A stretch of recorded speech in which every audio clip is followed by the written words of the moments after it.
Call this meeting to order. All right.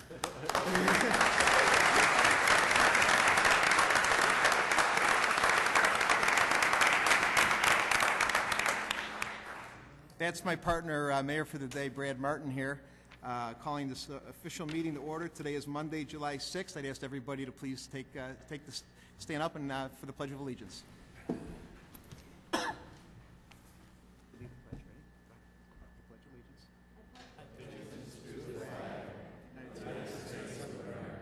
To the republic which stands, one nation, under God, indivisible, with liberty and justice for all.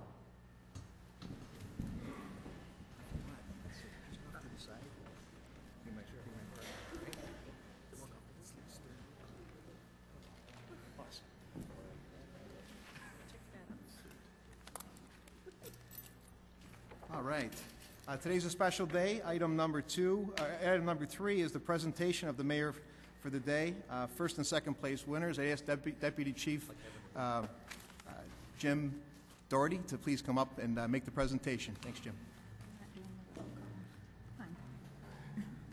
Thank you, Mayor. As the mayor said, my name is Jim Doherty. I'm on the Character Counts and Elmhurst Coalition, and one of the things that we get to do is the Mayor for the Day essay contest. This contest was started by a man named Dick Chase, who passed away 2 years ago. But through his hard work and dedication for a community-based essay contest, we give a lot of wonderful awards to the two winners. I'd like to quickly recognize all our sponsors because they're what make this essay contest so wonderful. This year we had over 700 entries from all our schools. We recognized all the school winners, and then we got down to our first and second place winner.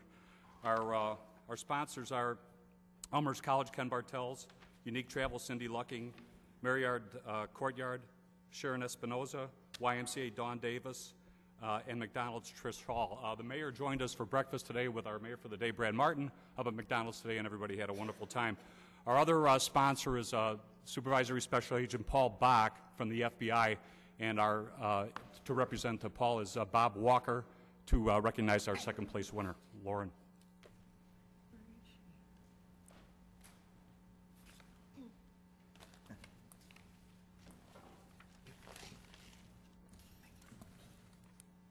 Hi, it's my pleasure to be here tonight on behalf of the FBI to recognize Lauren Phillips. Lauren, if you can come up here, please.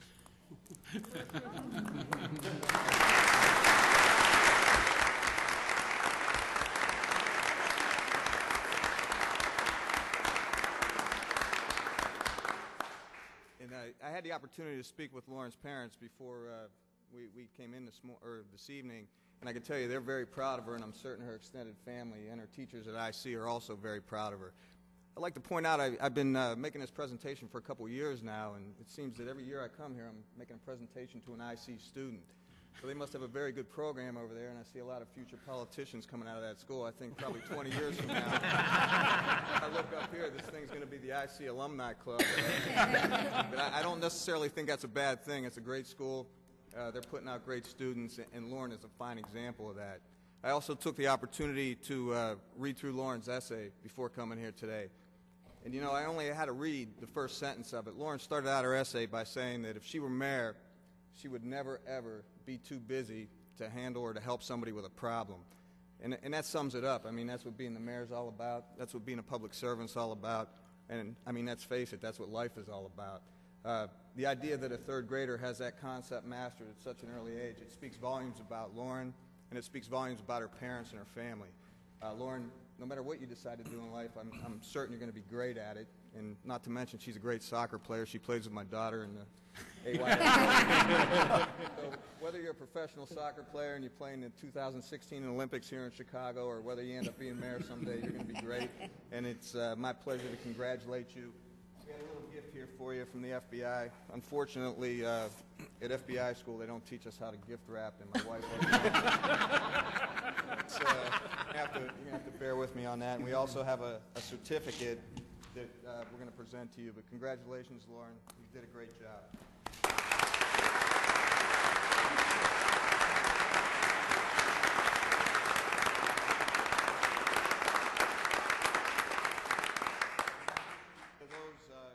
I'm sure your father's going to be very happy to hear that if you attend Elmhurst College, you get a $500 scholarship. So I'm sure he'll be pushing in that direction. Congratulations.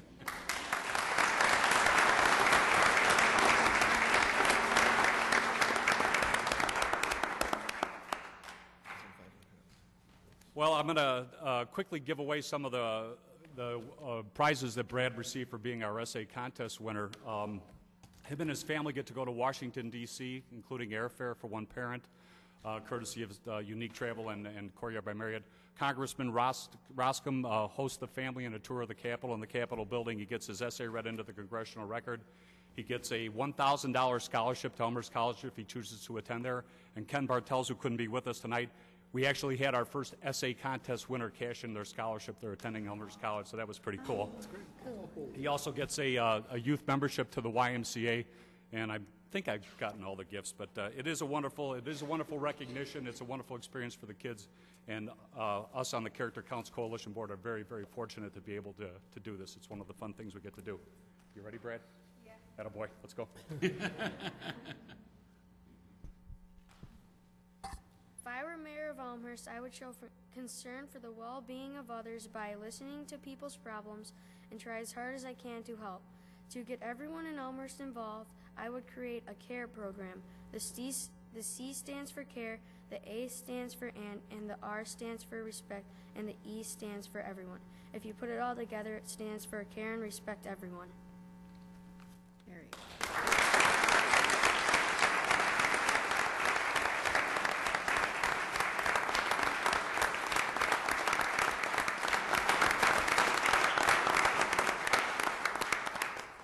And Mayor Martin has done a great job in that essay.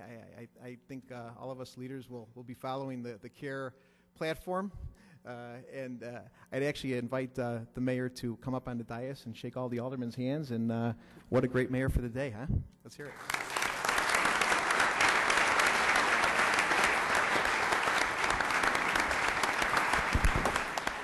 Congratulations, Mr. Mayor. Congratulations.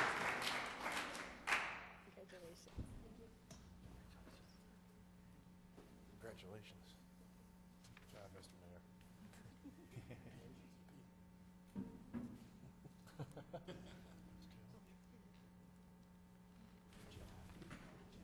Congratulations, Mr. Mayor. I'd also like to ask the runner-up, Lauren Phillips, to please come up to the dais and shake hands with the City Council as well, too. Is Lauren there? Come on, Lauren. Our future leaders of Elmhurst.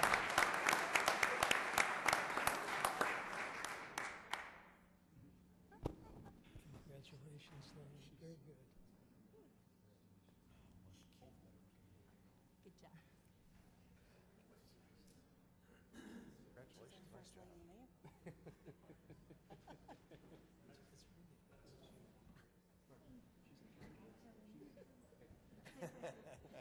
It's a big job. It is today. Hey, way to go. Congratulations. You're the first lady mayor. Congratulations. Congratulations. Congratulations to you.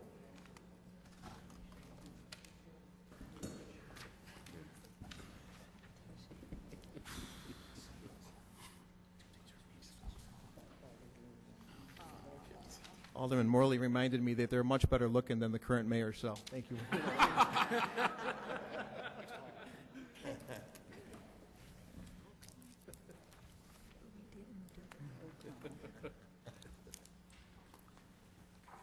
All right, to make this meeting official, I'd like to ask the clerk to call the roll to get a quorum, please.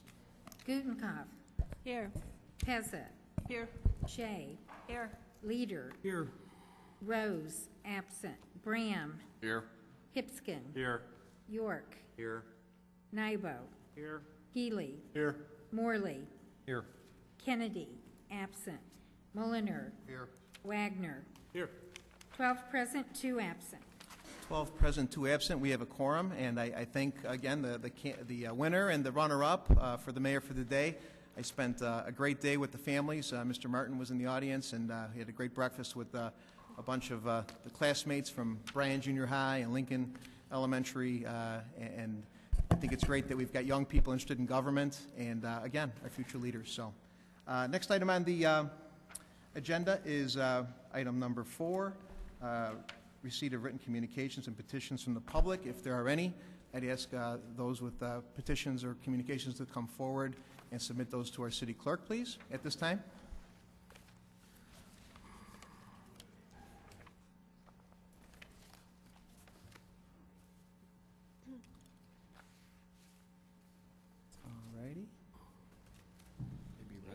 Thank you very much.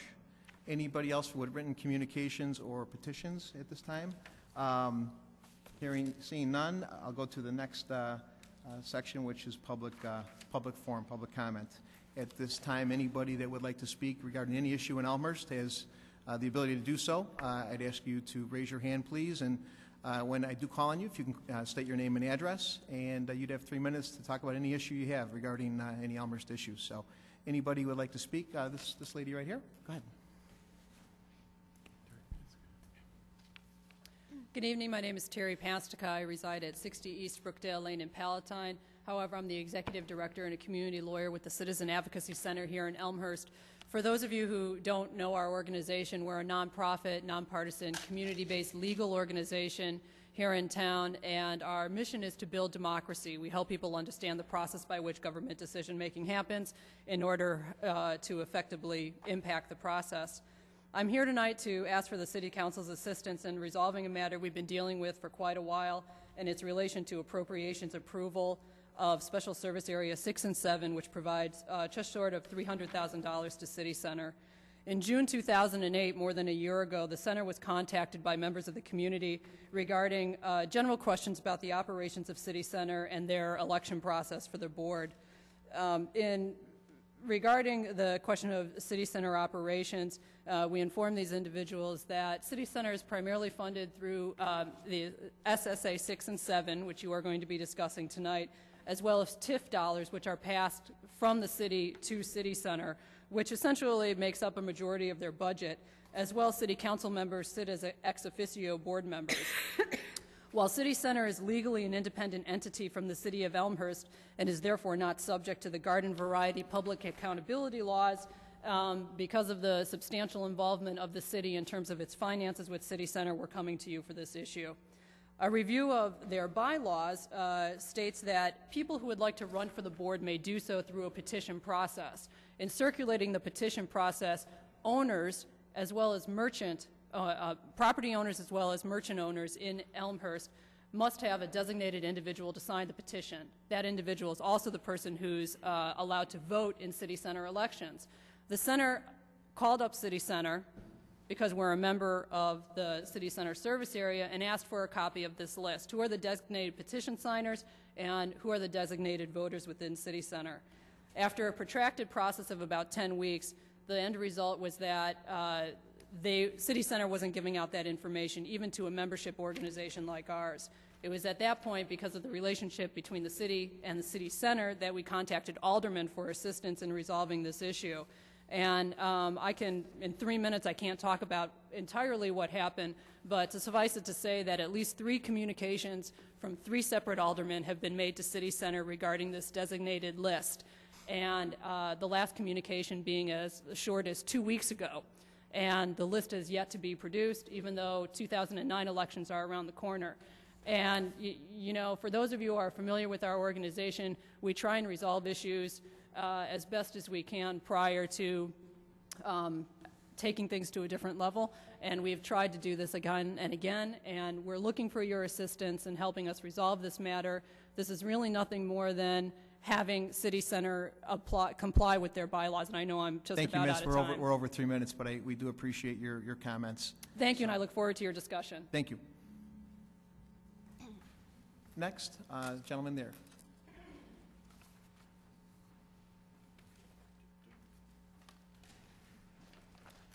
Good evening. My name is Mark Wilson. I reside at 365 River Glen in Elmhurst since 1956.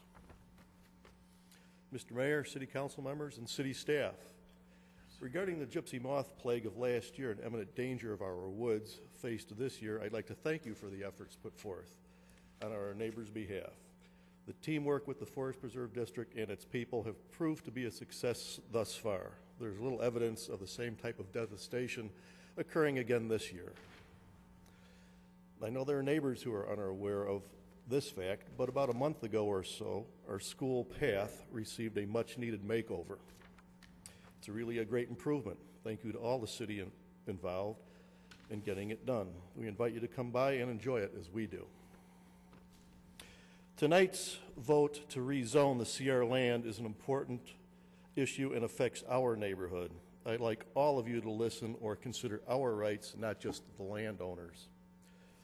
We have a new mayor seated as well as 5 new aldermen. You are new to this development's history that dates back to 2004. You are new to the history of our struggle to keep our neighborhood as is. All you know is what you have heard since taking your office.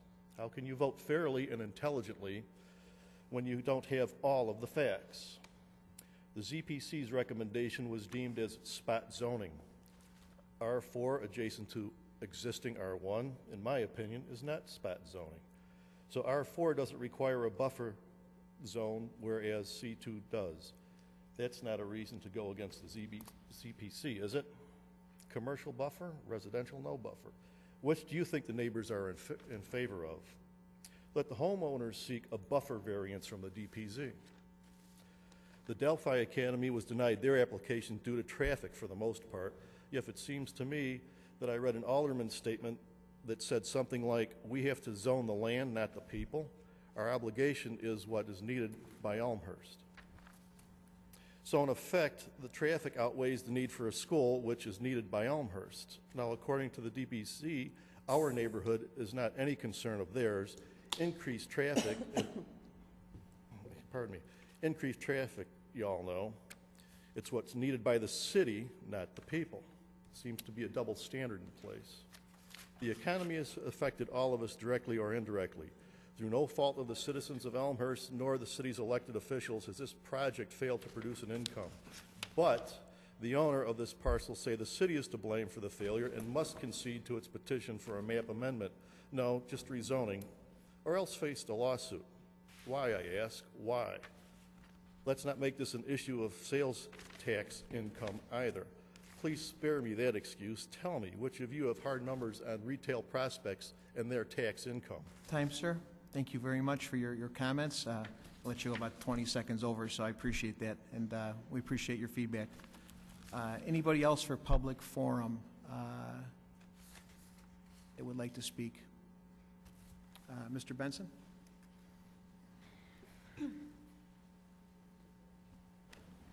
E.F. Todd Benson, 391 River Glen. Good evening, Mr. Mayor, our fine aldermen and city staff, and to our neighbors and city residents. Liberty and justice for all is part of what we heard this evening when we pledged allegiance to the flag. And something tonight, when you get to discuss the remapping or the request for a second request for remapping at the corner of Route 83 and North Avenue, is out of balance. As a business owner, as a resident, I'd like to see everyone in Elmhurst succeed, including all these neighbors from the Growly Woods who have come this evening. Something is out of balance. In 2005 and 6, at length, Zoning and Planning Committee listened to the arguments of the landowner, Elmhurst Real Estate, LLC, Elmhurst community members as well. They tried exhaustively to have the entire corner remapped for a larger project. It failed. It failed at zoning. It failed at the DPZ. And when brought back to the City Council, many members of our aldermanic crew this evening voted against that project. It then went to a discussion with the mayor. He invited the landowner. He invited the residents. He invited our elected officials. Mr. Leader might be able to comment on that meeting, where a compromise in 2007 was worked out to limit the scope and size of that project. This evening, there's not one neighbor in here who wants to see Elmhurst Real Estate LLC fail. We'd like to see success. We find that there should be a better balance, and the advice of counsel, which, again, we're not exactly privy to, but is learned and well respected, should be able to help you guide to the fact that something has to be done so we don't end up with a lawsuit, but to give uncompromised uncontrolled future potential to the landowner to put a C2 ruling on that corner in that CR property, which won't be connected to the other property. He or she can go and do whatever they'd want in the future, is uncontrolled development. Though, on the other hand, if we can allow for parking on what was C/R, returning it to R4, and potentially having a variance or a conditional use, that would be great. Again, there's R1 property that we allowed the neighbors, we, the citizens, the leaders of our city, to remap into conditional use for parking. They built on the C2, but again, to expand further now, to put up more structures, is not in everyone's interest. It might be in the interest of the landowner, but it can't be in the best interest of all of Elmhurst. I thank you tonight. If you would listen to all of the arguments, if there are any further neighbors who have information, I'd love them to come up and speak. But again, thank you for your attention tonight and your fair judgment. Thanks, Mr. Benson. Anyone else for public discussion? Scott, sir. Hi, my name is Scott Buttinger. I'm at 393 Shady Lane in Elmhurst, and I'm discussing the same issue. I'd like to just make a procedural point. The agenda that was released in advance of this meeting for this issue, the rezoning issue that we're talking about here, was incomplete. The report of the Zoning and Planning Commission, pages 97 and 98 of the agenda, was truncated. I'm sure it was just a clerical error, but we can't even see what the final recommendations of that are in advance of this meeting. I also would just echo the comments of my neighbors that I think that further uncontrolled development at the corner of North and 83 is not in anyone's interest. We've seen sort of the goal of the project initially, and I was here for those initial meetings that had been alluded to. Was to create a more aesthetically pleasing structure at the corner of North and 83 that would be a gateway to Elmhurst. And I think anybody that sees the current project there can see that this is not the kind of gateway I think that a community like Elmhurst wants to present to the neighboring communities or to the public at large. And I hope that this same developer will not be given the opportunity for further uncontrolled development in this area. Thank you. Thank you, sir. Anybody else for public comment? The gentleman in the back there?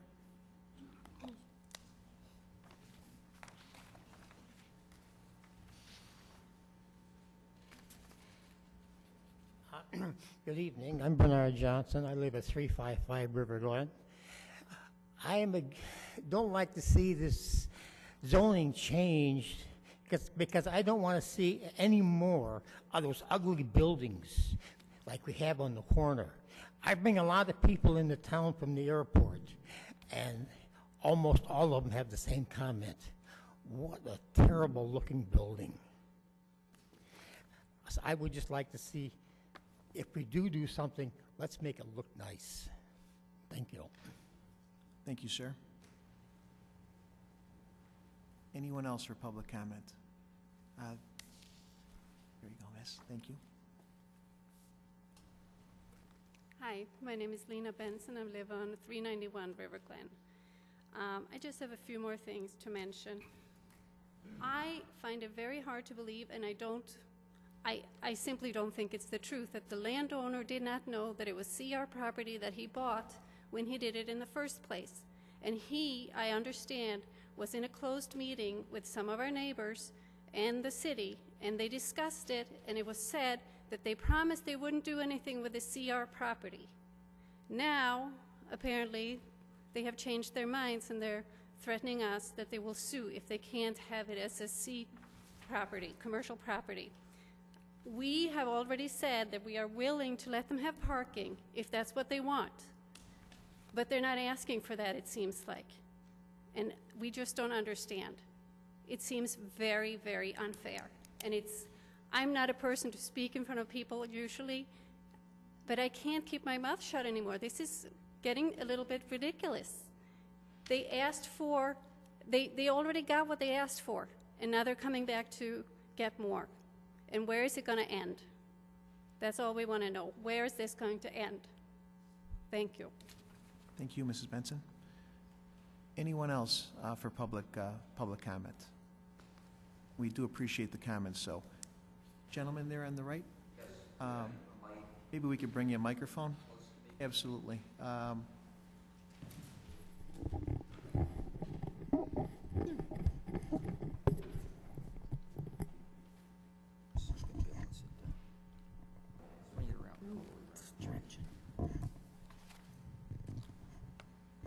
Great, thanks. Pardon my mint. My medicine gives me dry mouth, and as a result, it's difficult to talk, so I'm using this candy to lubricate my speech. My name is Dean March. In 1975, my wife and I bought a vacant lot in the woods in Elmhurst.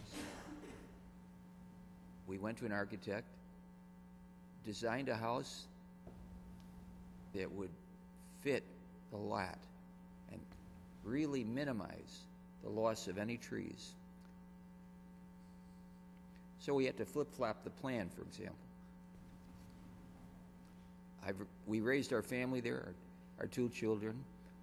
They went to the public and Catholic schools in Elmhurst. They're grown-up adults now. I still reside in the woods and enjoy the pristine, natural environment. And I urge the members of the City Council to vote no on the issue of a rezoning change to C2 as being environmentally irresponsible, as promoting uncontrolled growth. I think we all should recognize we're here only for a short time. Let's leave an environmental legacy for this community. I'm not going to last forever, nor are you, but your deeds will outlast you. And if you can set it up in such a way that the woods continues, it's in the best interest of the community, it promotes for the restoration of the breathable air.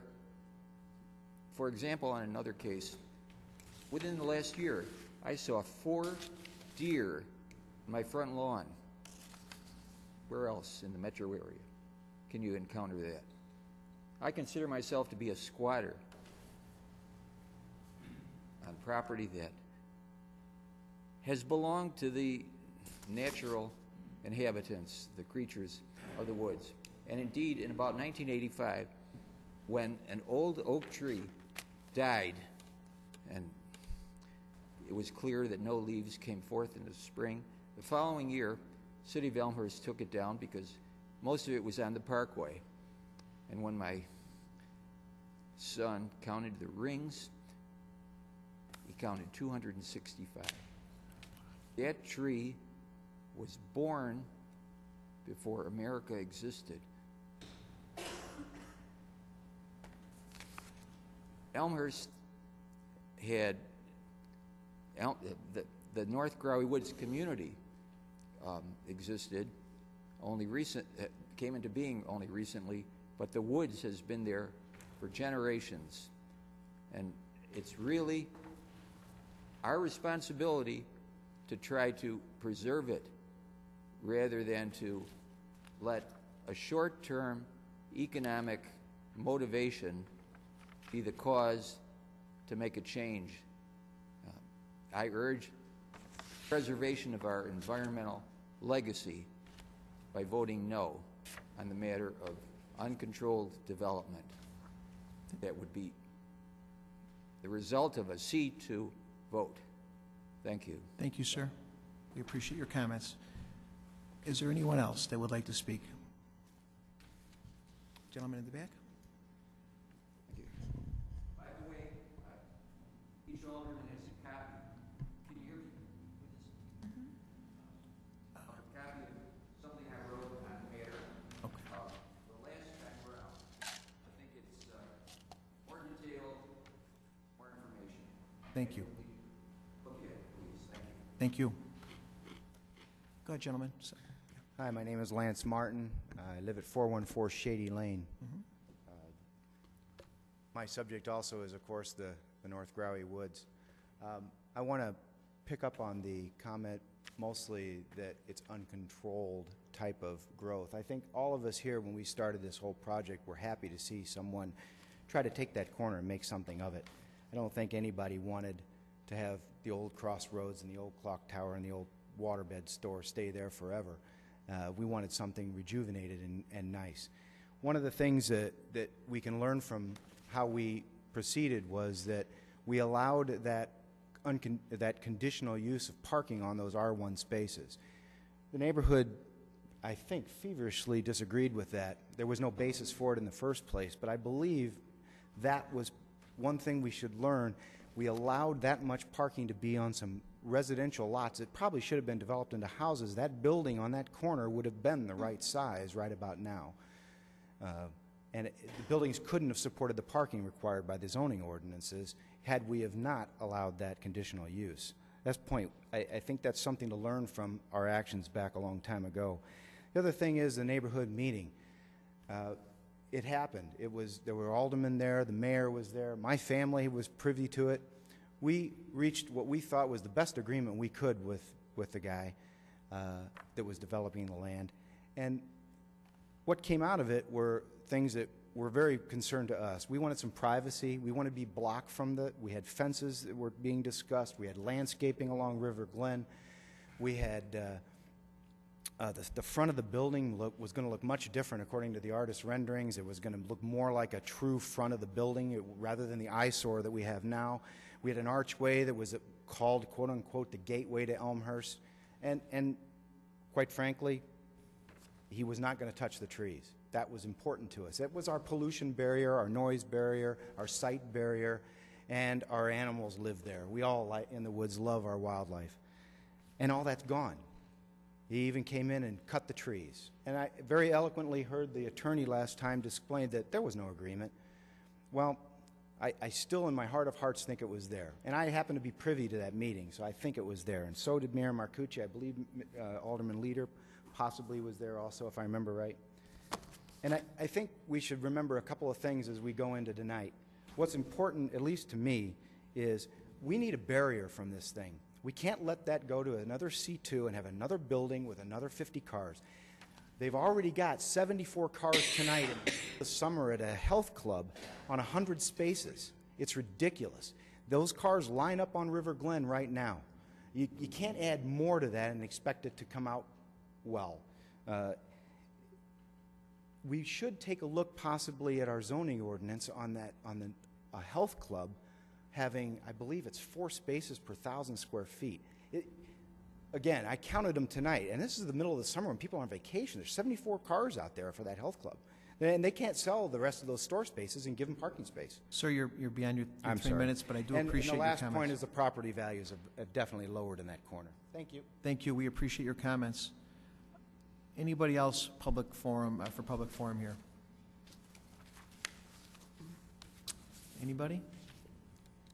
Okay, I will close the public forum, and we will go to item number 6, which is the consent agenda. And at this point, I'd ask, any alderman would like to take anything, pull anything from the consent agenda, have questions, or possibly might want to vote no on any issue on the consent agenda at this time to raise their hand. Alderman Hipskin. I'd like to pull item T, as in Thomas. Item T, Thomas.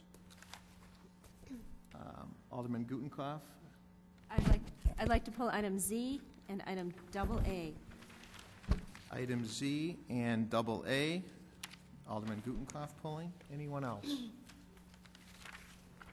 Okay. At this point, I would like to have a motion to approve the consent agenda, less items T, Z, and AA. Alderman Hipskin. Seconded by Alderman Morley. I'd ask the clerk, Spencer, to call the roll, please. Hipskin. Aye. Morley. Aye. Gutenkopf. Aye. Pezza. Aye. Shea. Aye. Leader. Aye. Rose. Absent. Graham. Aye. Aye. Nybo. Aye. Healy. Aye. Kennedy. Absent. Mulliner. Aye. Wagner. Aye. 14 ayes, 0 nays, 2 absent. It'll be 12 ayes, 0 nays, 2 yeah, absent. That's excuse me. okay. Thank you. No problem, Clerk Spencer. I've made a few mistakes up here myself, so nobody's perfect. Okay, and going to, on the consent agenda, item T, that was pulled by Alderman Hipskin. I'd like to ask for a Explanation.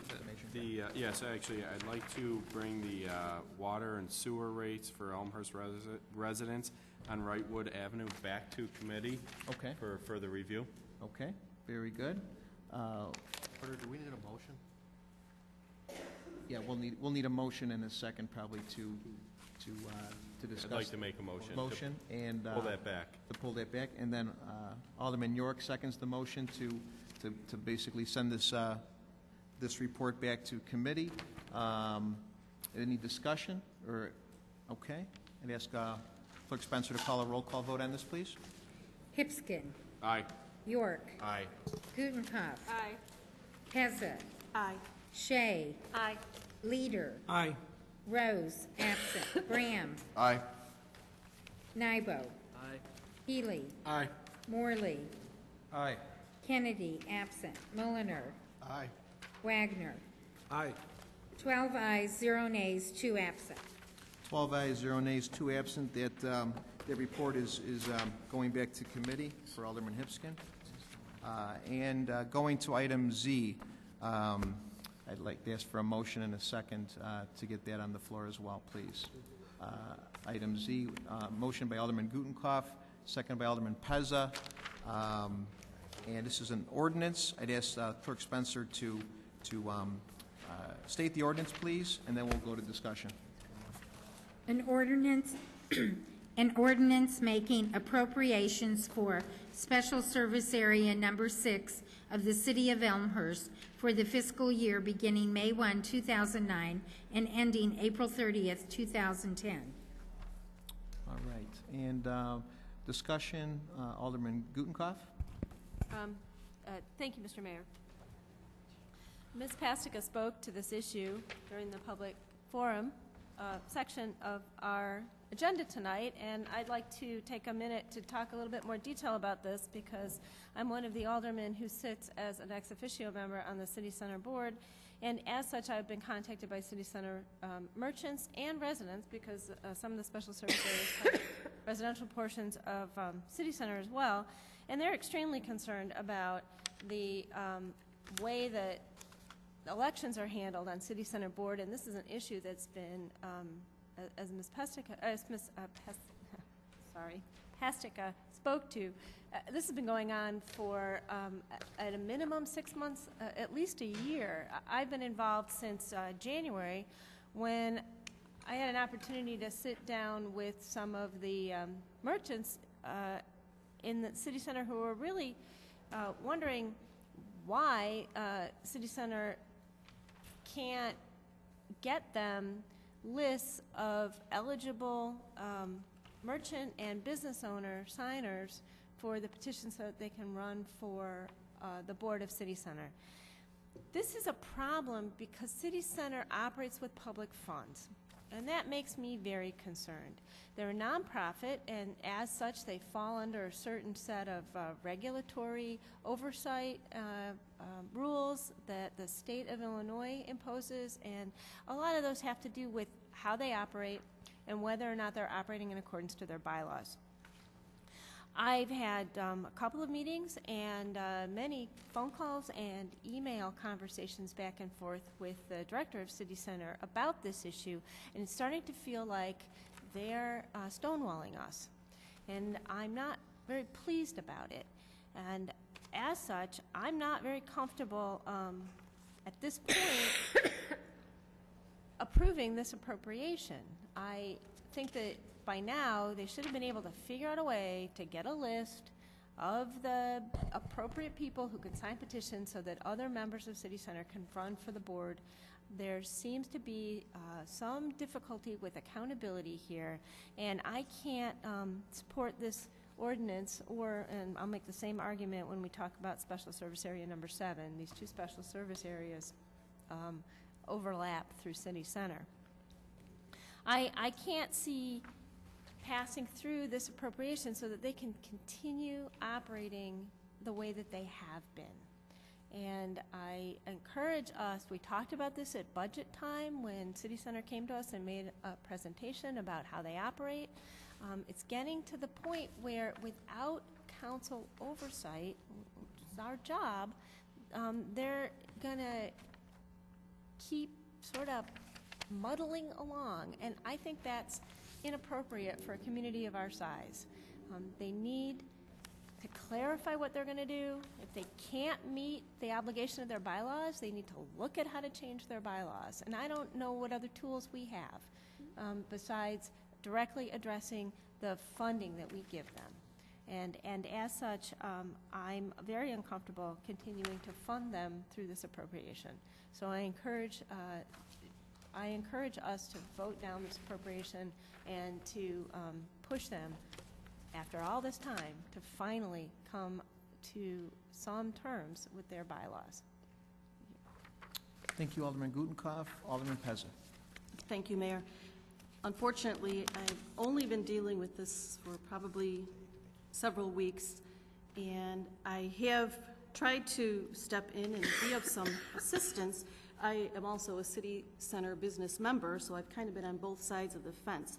So I do understand, because I actually ran for City Center once myself, and I understand how the process works, and I understand that you do have to obtain these signatures.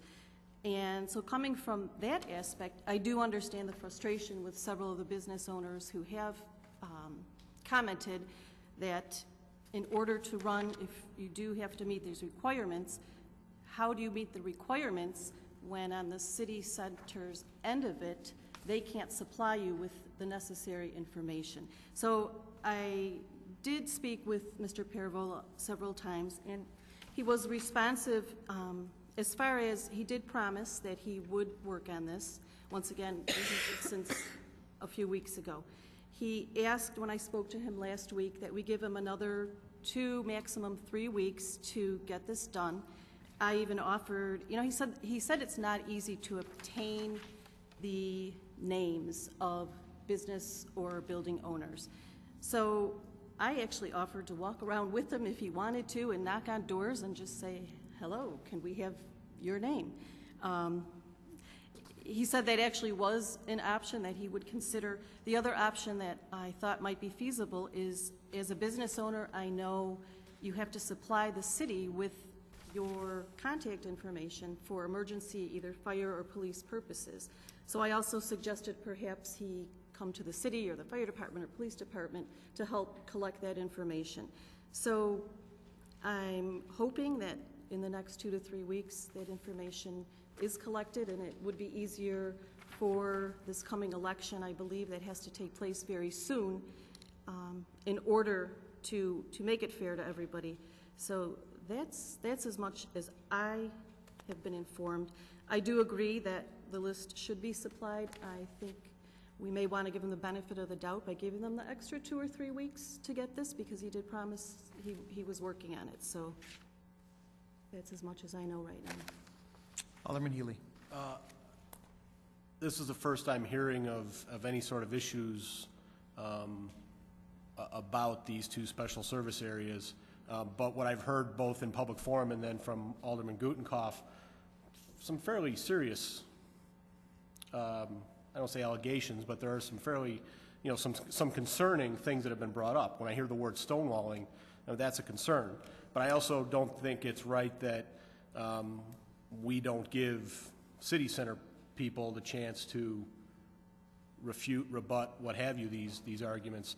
So I guess if it's in line, I would move that we table these 2 for the next meeting so that we can get some background information, allow the city center folks to give their side, if you will, and perhaps have them attend a meeting, because I'm not comfortable saying yes or no without hearing both sides of the story for an issue that I was not aware of until 30 minutes ago.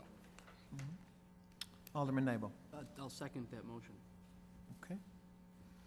All right, so we have a motion and a second to table.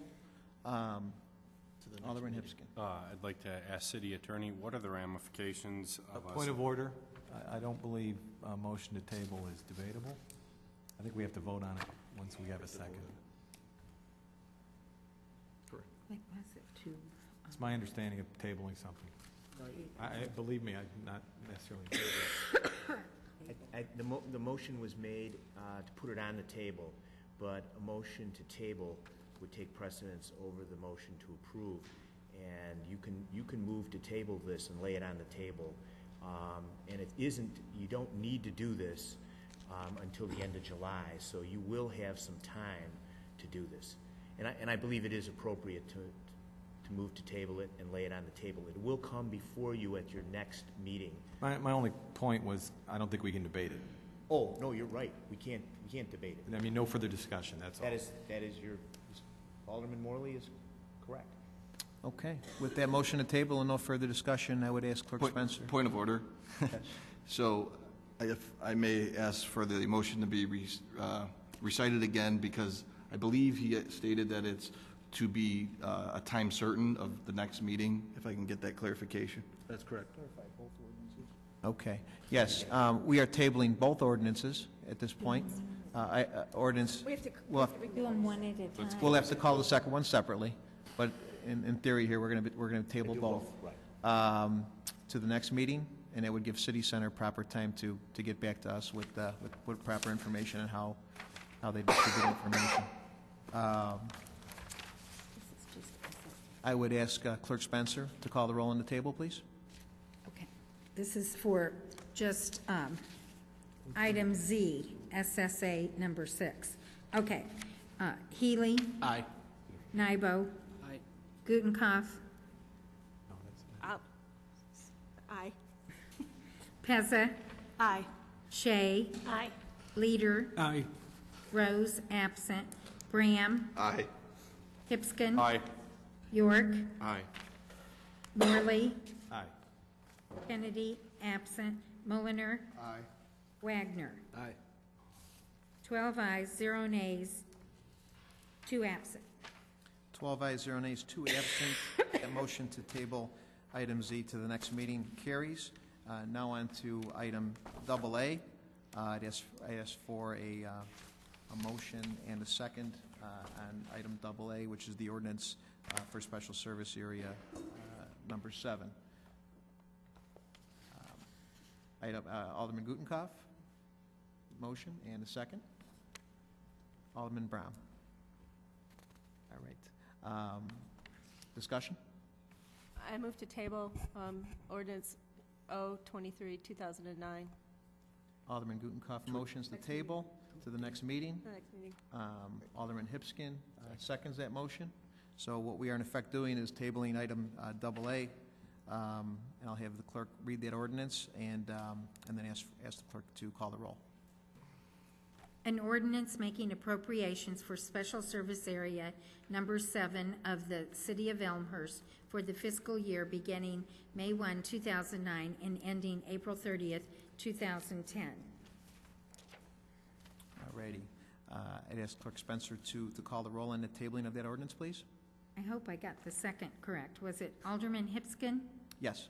Thank you. Gutenkopf? Aye. Hipskin? Aye. Pezza? Aye. Shea? Aye. Leader? Aye. Rose, absent. Bram? Aye. York? Aye. Nybo? Aye. Healy? Aye. Morley? Aye. Kennedy? Absent. Mulliner? Aye. Wagner? Aye. 12 ayes, 0 nays, 2 absent. 12 ayes, 0 nays, 2 absent. That motion to table item AA is tabled to the next meeting. On to item number 7, committee reports. I'd ask Clerk Spencer to read the request from the DP&Z amendment. The Development Planning and Zoning Committee recommends a map amendment to designate this site as C2 commercial. The city attorney is hereby directed to prepare the necessary documents for city council approval. Respectfully submitted, Development Planning and Zoning Committee, signed by Stephen Morley, Chairman, Susan J. Rose, Vice Chairman, unsigned by Norman Leader, Alderman, 2nd Ward. All right, at this time, I'd like to have a motion and a second. Alderman Morley motions, and I need a second. Alderman Healy. And discussion, Alderman Morley? Thank you, Mr. Mayor. This was an application for remapping or rezoning 3 lots that sit just north of the new development that's on the corner of North and 83. The committee spent a lot of time and went through mountains of data, and a lot of background was given. Fortunately for me, although I'm new as a chair and new on the zoning committee, I had Alderman Rose, who could not make it tonight, and Alderman Leader. Alderman Rose has been on the council for 16 plus years. So I was able to tap in, and we were able to tap into that knowledge of everything that had happened over the past 16 years plus, leading us up until the situation we found ourselves in, which is to review the application to rezone from the applicant. I said this and it was quoted in the paper, but it still applies. This was presented to us and put before us, and fortunately or unfortunately for me, I was not burdened with hearsay. I had to take the facts as I had them. Had to read, I would estimate, 200 plus pages of documents with the attempt and the intent of coming to the right conclusion on this property. Obviously, it's a sensitive issue. Whenever commercial abuts residential, there is going to be a heightened level of concern on all parties. So we reviewed it. We reviewed it a couple of different times. We did have to go into executive session a couple of times, and that's referenced in our report for potential litigation matters. However, be that as it may, the committee did move forward. We do have a recommendation. It is to rezone the property from CR to C2. We feel that that is the best use of the land. It's the appropriate zoning for the land.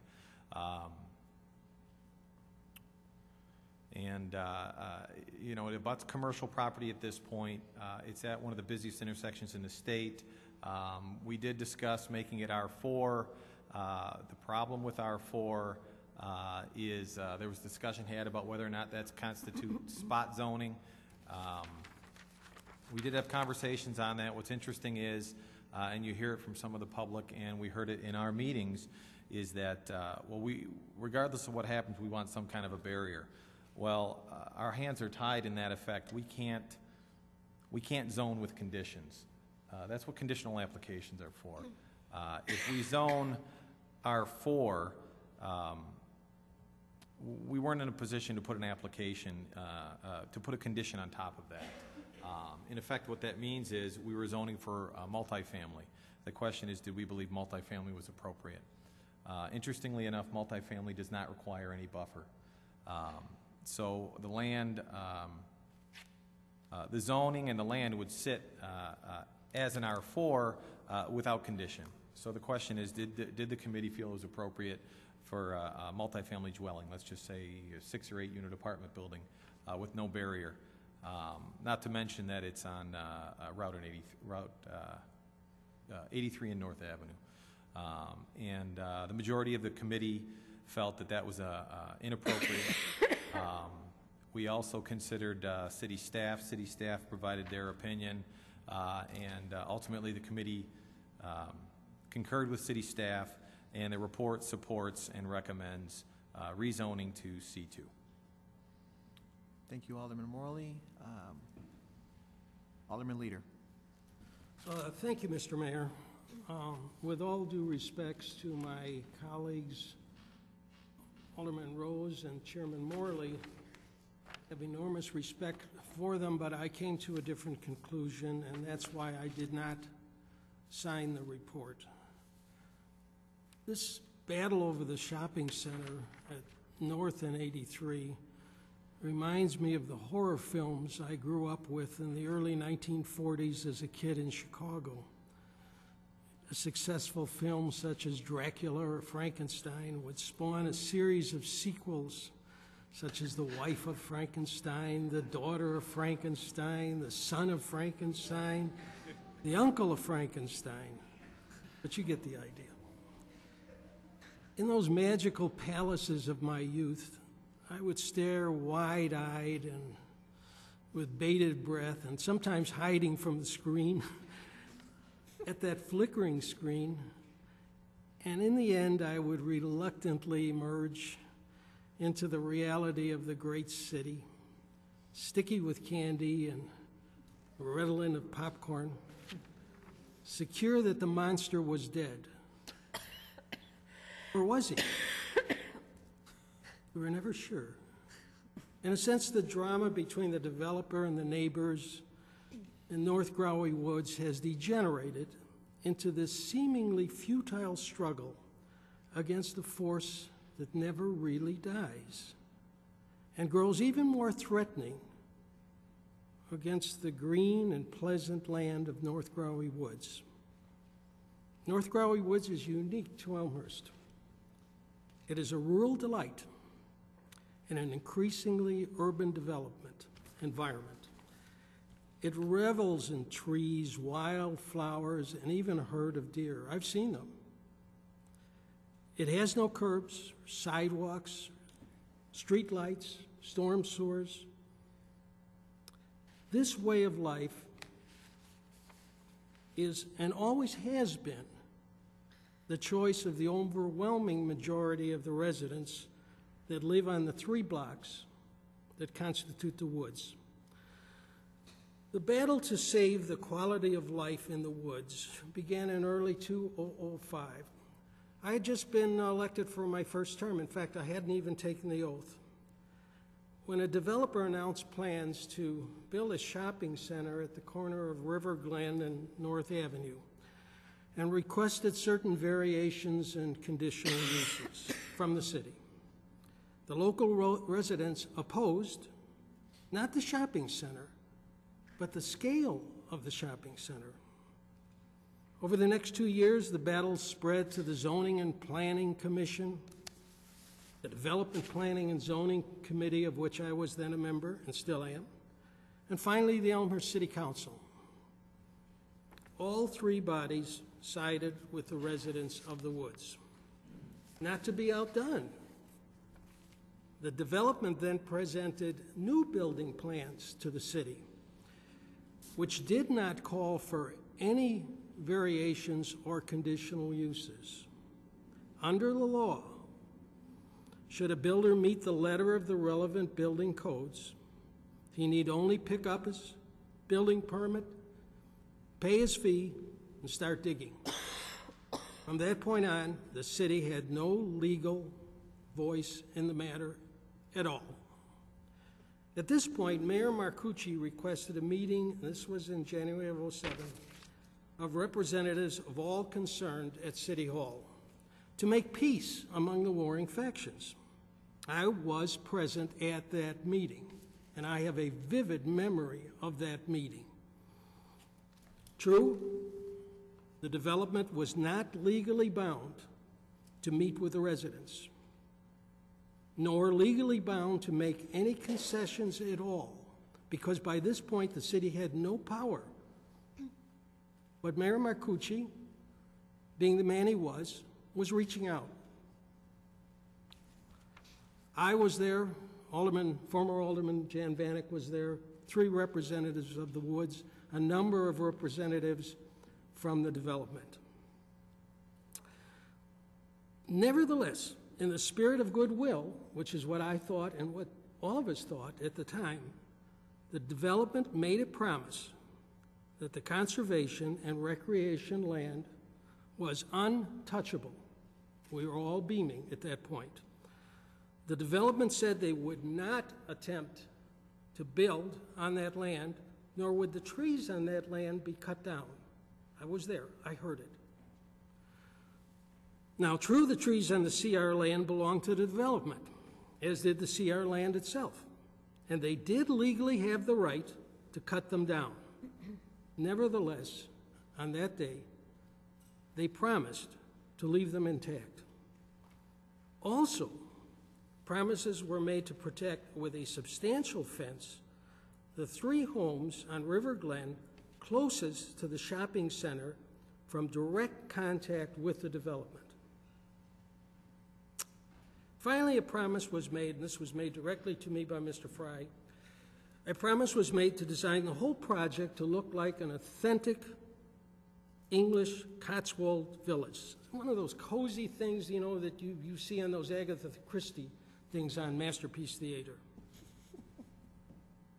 It was to utilize the bricks and the architectural artifacts from 2 historic stone cottages that stood there. They no longer stand there, of course. Mr. Fry was very specific with me at that time. Unfortunately, the buildings of the shopping center that were eventually designed and built were ill-conceived, badly planned, and generally deplorable from start to the finish. In the end, none of these freely given promises, we had no power over the developer at that time. These were freely given promises by the development. None were kept, not one. Let me repeat, none. This development has not kept faith with the local residents.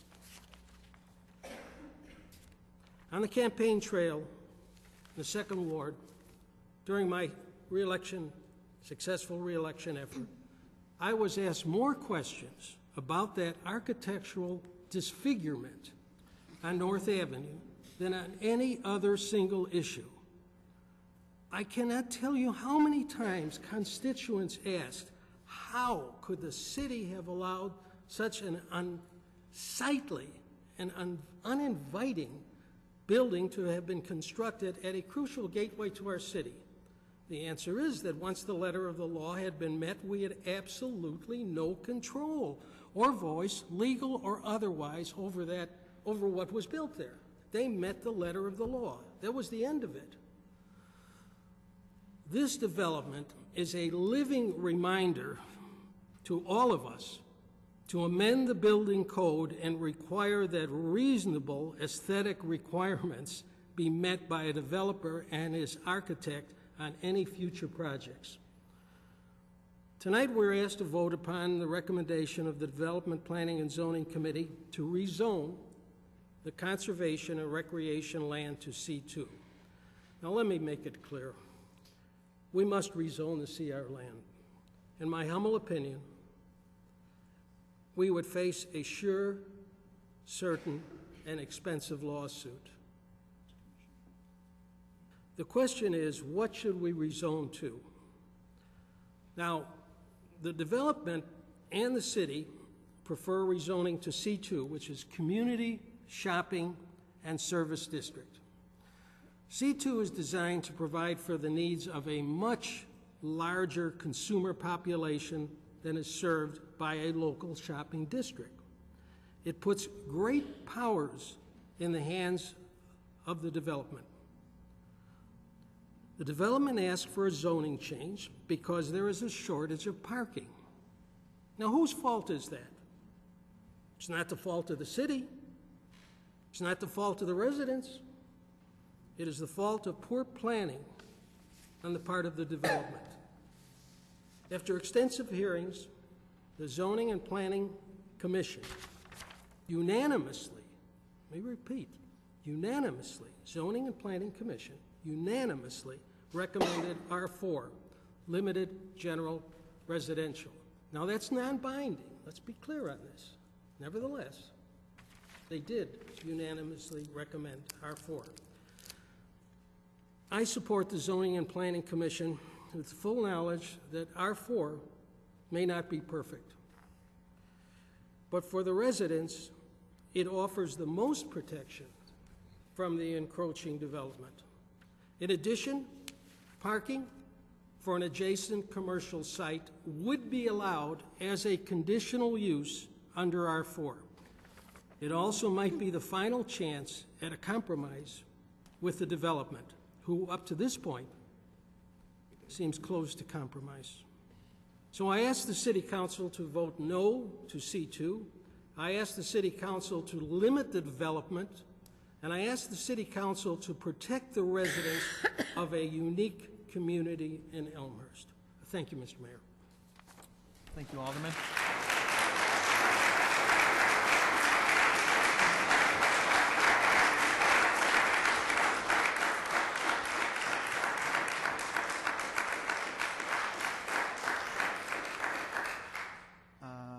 Alderman Gutenkopf. Thank you, Mr. Mayor. Alderman Leader's heartfelt emotional appeal is right on target. And I think he made some great points. I, however, want to take exception to several specific points in the DPZ report. And the primary point that I think is pertinent to our discussion is that I'm not clear that we actually have the right to vote on this report. As I understand the municipal code, Article 3 says that the Development, Planning, and Zoning Committee does not have the right to rezone property all by itself. This is what the Zoning and Planning Commission is charged with doing. By changing the Commission's recommendation, I believe that DPZ has circumvented the public hearing process. I believe that DPZ had the right to turn down the committee's recommendation. I believe they had the right to send it back to committee for reconsideration. But I don't believe they have the right to circumvent the public hearing, because what the commission does is open public hearings and allow residents to comment on zoning questions. And this is clearly a zoning question. Secondly, I'd like to address the fallacy that's alluded to in the first bullet point of the report. The first bullet point of the report says that while R4 had been previously discussed as a zoning district that would protect the adjacent neighborhood, no landscape buffer or fencing is required between R4 and R1 districts. However, commercial districts such as C2 require a landscape buffer or fencing adjacent to a residential area. It is my understanding that if this area is zoned as R4, some sort of a setback will be required. Some sort of yard space between the residence and a multifamily building should one be built there. It's different than buffer. This area becomes a parking lot. A parking lot can only be built with a conditional use permit, and under a conditional use permit, we control what the buffer is between that parking lot and the residents. We, as a city council, the Development, Planning, and Zoning Committee can require fencing or landscaping in that area. It gives us a lot more leeway to making this travesty right again. In fact, I believe the zoning code actually requires screening between a parking lot here. The report from the DPZ committee implies that if this becomes R4, there are no guarantees that this will be a parking lot. It seems to allude to the fact that a horrible travesty can happen. A multifamily building is going to go in there. What it fails to mention is that if this is zone C2, a commercial building could just as easily go on that piece of property. There are absolutely no guarantees that this will not be a building. There are no guarantees in this report that this is going to be a parking lot if it comes in as C2.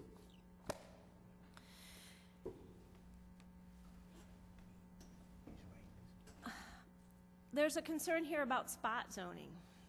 It's a term I keep hearing over and over again. It's alluded to in, it's specifically mentioned in the report. I think that this is a non-issue. I think this is an attempt to cloud the real question here. Residential property adjacent to residential property is appropriate, no matter how you read it. And to try to argue that taking these three little parcels that make up this zone CR and rezone them as residential is spot zoning, it just doesn't hold water.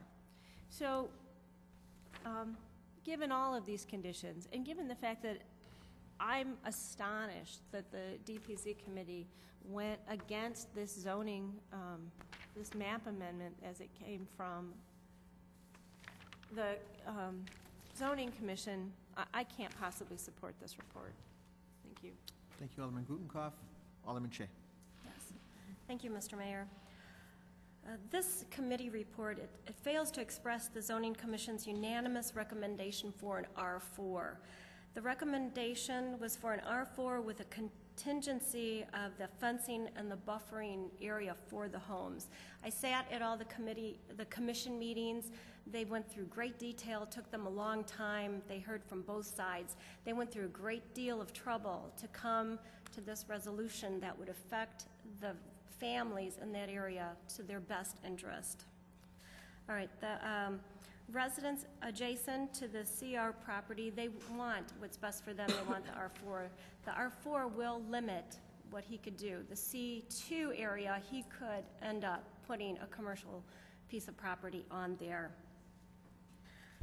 I would like to ask the city attorney just a couple questions. First, okay, if we zone R4, could we add a contingency like the commission did on it for the buffering and the fence? With the conditional use, you can add conditions to Okay. And with a conditional use, we can also then add with the rezoning for a parking lot. Yes. Okay. For the R4. They would For have the to come R4. back, the developer would have to come back and petition for that, but they Okay, could. so if we wanted to make an amendment, we could not make an amendment on the parking lot. Not, It would have to go back to the commission then. that is correct. Okay. But if we wanted to, if I made an amendment to this report, and I made an amendment for an R4, could I add on the contingency for the buffer for the parking lot? I don't think you could at this time. I think the R4 permits under the conditional use for parking, but I think that would have to be applied for by the developer before you could get it. Right now, all that I think is before the council is the R4 zoning. Okay, even if the commission said R4 with the contingency for the buffer? Yeah, you didn't publish, I don't think we published for the conditional use, so I don't think you could grant that this evening. I think all that you could grant, or not this evening, but in 2 weeks when it came back before the council with the ordinance, because we can't really, we're not zoning it this evening, of course. But I think all that you could bring back would be an ordinance approving R4 or C2. Okay, all right, then I would like to make a motion to amend the committee report from C2 to an R4, to rezoning.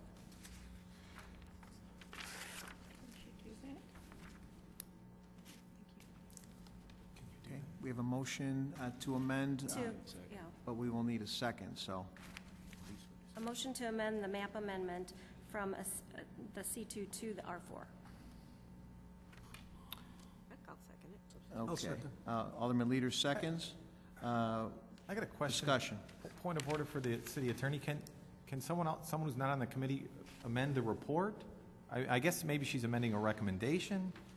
I think that's the way you have to construe it, not the report, because Alderman Shea isn't on the committee, but she's amending the recommendation of the committee. So we're kind of splitting hairs. We're not amending the report, but we are amending the recommendation to go from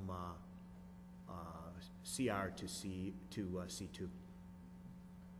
I mean, what? C2 to C. I apologize. CR to R4. Sorry. So the council's aware too, what's really happening here is a recommendation is being given to the attorney to prepare an ordinance. And that will come back before you in 2 weeks. And that will be the vehicle that will zone the property. So in a sense, tonight, what you're doing is directing the attorney to prepare the ordinance, be it R4 or C2.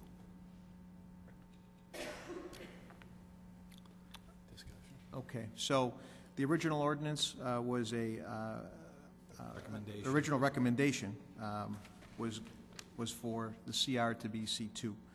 Alderman Shea's request is an amendment to go from CR to R4. Doesn't she have to Give rewrite the discussion. whole report to do that? I mean, her amendment's got to be comprehensive. It can't just pick one thing. I don't think that you would have to redo the entire report. I mean, there are a couple choices here.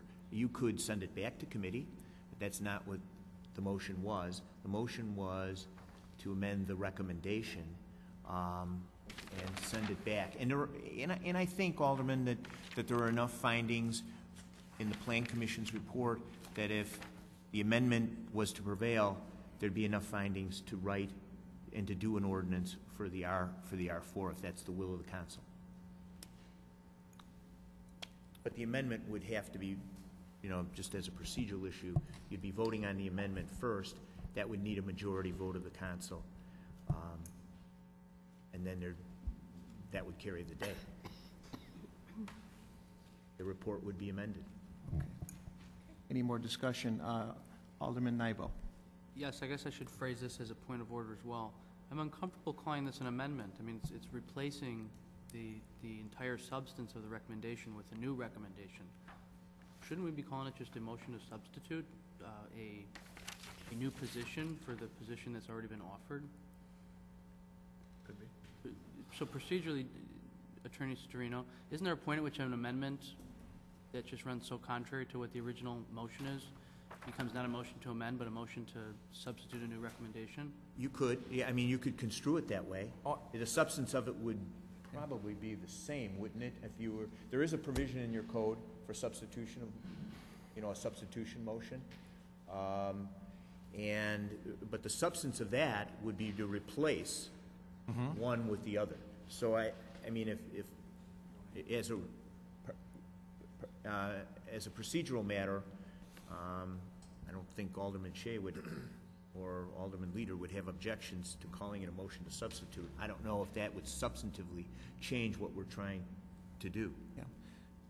And I think also what Alderman, several Aldermen are concerned with is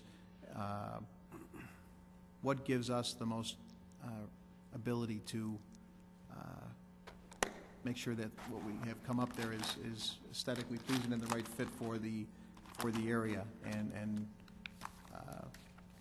Chairman Morley is concerned with the fact that an apartment building might go up there if it's zoned R4.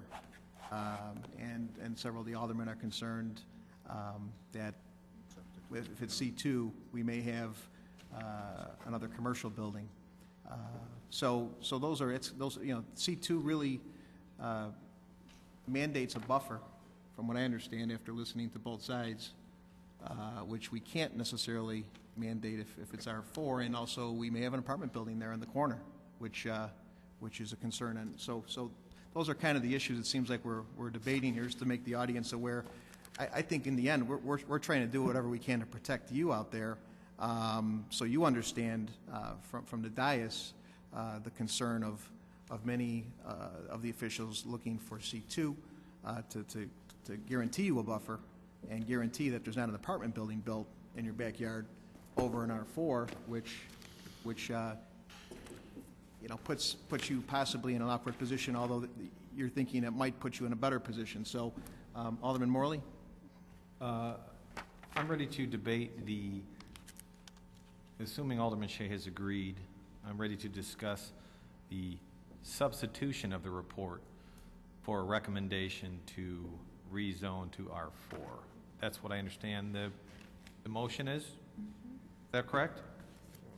It wasn't worded quite that way, but as Alderman Nybo has mentioned, your rules do in fact have a substitution motion, and if Alderman Shea and Leader agreed to let that be considered a substitution motion, we could deal with it that way, under the code.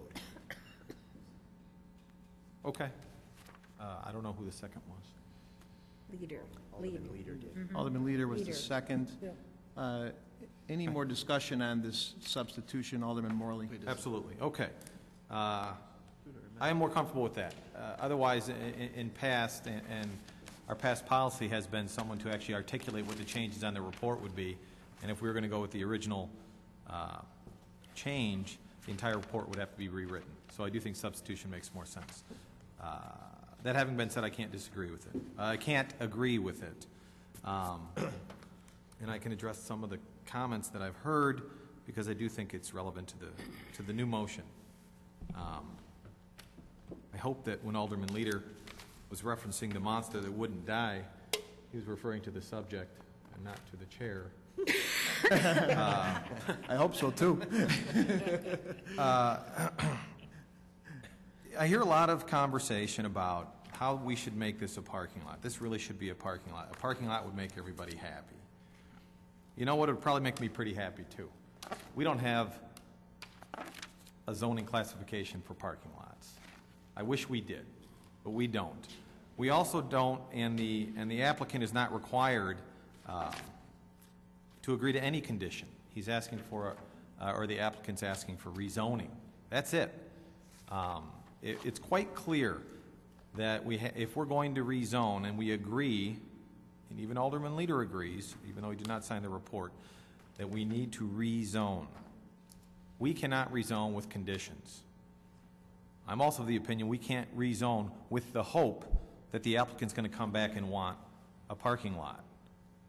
It goes back to what I've said in the past. We have to zone land, not people. I can't zone this with the hope that something's going to happen to it in some sort of way. That's how we're in this position in the first place. That's how CR happened. DP&Z, can they rule? Was brought up. I read from the conditional use application packet from the City of Elmhurst. Let me quote. Development, Planning and Zoning Committee, DPZ, the recommendation of the Zoning and Planning Commission will be forwarded to the DP&Z Committee. The committee will consider the information in the Zoning and Planning Commission report and the transcripts of the public hearing, some of that 200 pages I referenced, as well as any other additional information that members of the committee consider relevant in order to develop a recommendation for the full City Council. The Development, Planning, and Zoning Committee will forward their recommendation to the City Council, to the full City Council. There's nothing in here that says if we disagree with the Commission that we have to send it back to the Commission for their opinion. I'm sorry, this is for, this is in reference to a public hearing, which I believe applies to both. Barrier or a buffer. The only zoning that calls for a physical barrier, C2 calls for a physical barrier. R4 does not call for a physical barrier. Again, we put ourselves in the position of the wish or the hope, but there is no requirement. We can't zone with the hope that a conditional application is going to come in. Does it constitute spot zoning? Some people think so, some people don't. The key in the discussion as it related to spot zoning was multi-family. Is it appropriate for an apartment building? It's not a single-family home that we're talking about here. It's multi-family dwelling. The majority of opinion was no out of the committee. The last thing I'll say is that it's not an easy vote and it's not an easy recommendation. And I'm not sure if it were Roosevelt, Churchill, or Alderman Leader who said, vote as if it were your last vote. TR, Teddy Roosevelt. Do not vote based on what pending election there is or any other impact. I don't think it's an easy vote. But I look at this land, the applicant was under no obligation to preserve the land. He cut down all of the trees. Now we have kind of this rocky, gravel wasteland with stumps. Doesn't look very good. One might argue it looks worse than the buildings that are there. Fact of the matter is, we're zoning the land. It's not easy. It's not perfect. It's on the corner of North and 83. So I can't support the motion to substitute. I hope that fails, and I will support the original recommendation of the committee. Any other discussion on motion to substitute? Alderman Pezza, and then I'll go to Alderman Healy. I'm not sure if this is a point of order question or just a question. When we are motioning to substitute, I want to be clear what we're substituting.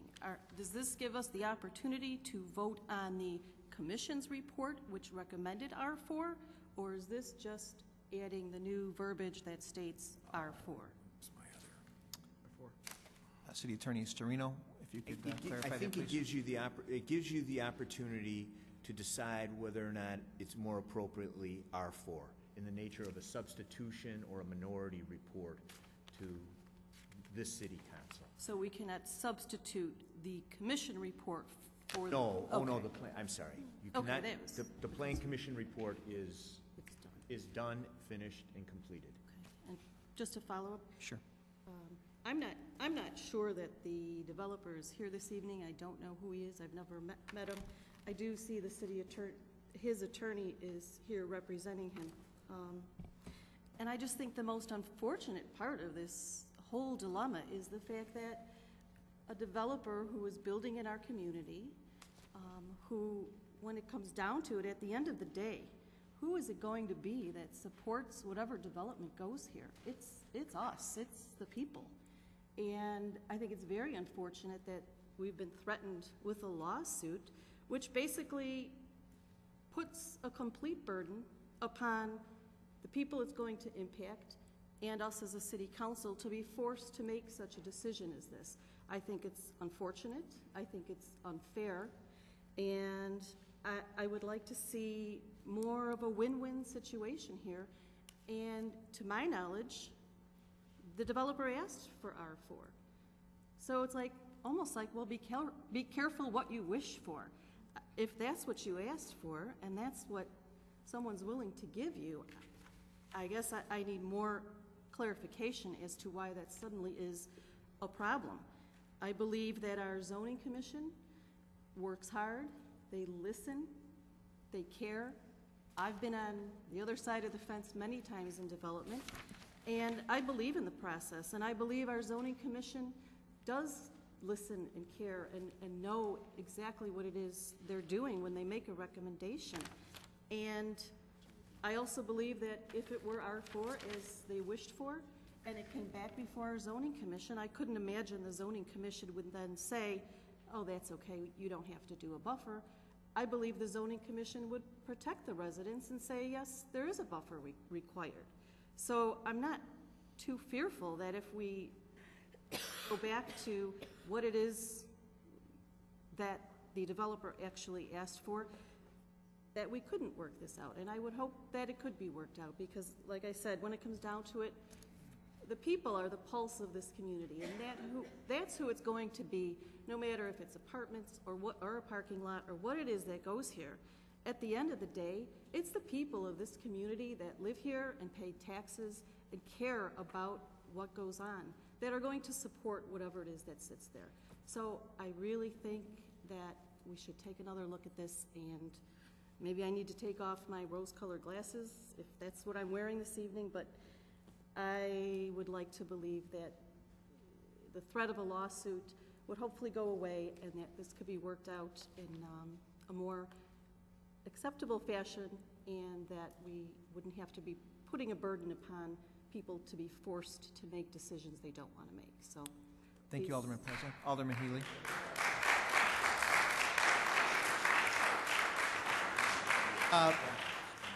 If we could refrain from clapping, we're trying to get the meeting conducted. I do appreciate your applause, but we'd like to get this conducted as orderly as possible. I appreciate that. Alderman Healy. Thank you, Mr. Mayor. To me, the question comes down to, it's not substitution motions, amendments to motions. It really is, should it be R4 or C2? We've got the commission on one hand that said R4. You've got the committee on the other hand that said C2. I am new on the council. I was not involved with all of the previous wranglings that were going on. I certainly have had many conversations with Alderman Leader, both at the time it was going on and recently. But this is an occasion where I'm going to disagree with Alderman Leader, and I do support C2.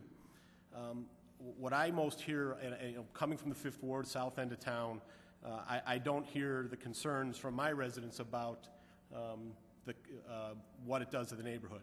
Certainly understand that they're valid. Certainly can appreciate the position that the residents are in, that the aldermen of the 2nd Ward are in. But what I most hear often is that development is a disaster. And I think it actually leads to another question, and I think it's probably a step further than Alderman Leader mentioned, where there should be some aesthetics or some kind of exterior ordinance. I think the conversation of site review for the ZPC is warranted, but that's a conversation for another day. Because the last thing we can have is another disaster that is the development at 83 and North. But when I take a step back and ask and talk to people and do a little research, or do some research, and certainly research that Todd Benson has challenged me to do, it seems to me that we tried to have our cake and eat it too. We tried to keep the residents happy. We tried to work with the developer. At the end, the developer didn't get any variances, didn't get any changes, and basically built what could be built, and it turned out to be the disaster. We can't afford to have that again. So when I think of R4 doesn't solve the problem. R4 basically means that something else has to happen, that the developer has to come back and ask for a variance or a conditional use to put parking in there. So do we want that? Is that more of the same that what caused the situation that we have now? I don't know. I know C2 eliminates that. The final factor, in my opinion, as to why I support C2 is that piece of property is adjacent to Route 83. It's right at North and 83. Do I want any kind of residential area adjacent to Route 83? Fully understanding that on the east end of it are residential homes. I understand that. And with respect, I just don't see that as being an area that I want zoned residential. Route 83, whether it's at North Avenue or St. Charles or further down, should be commercial. And for that reason, and that is the biggest reason that I'm going to support the initial motion made by Alderman Morley, and I'm going to support the committee report, it should be C2. Thank you. Thanks, Alderman Healy. Alderman Nybo.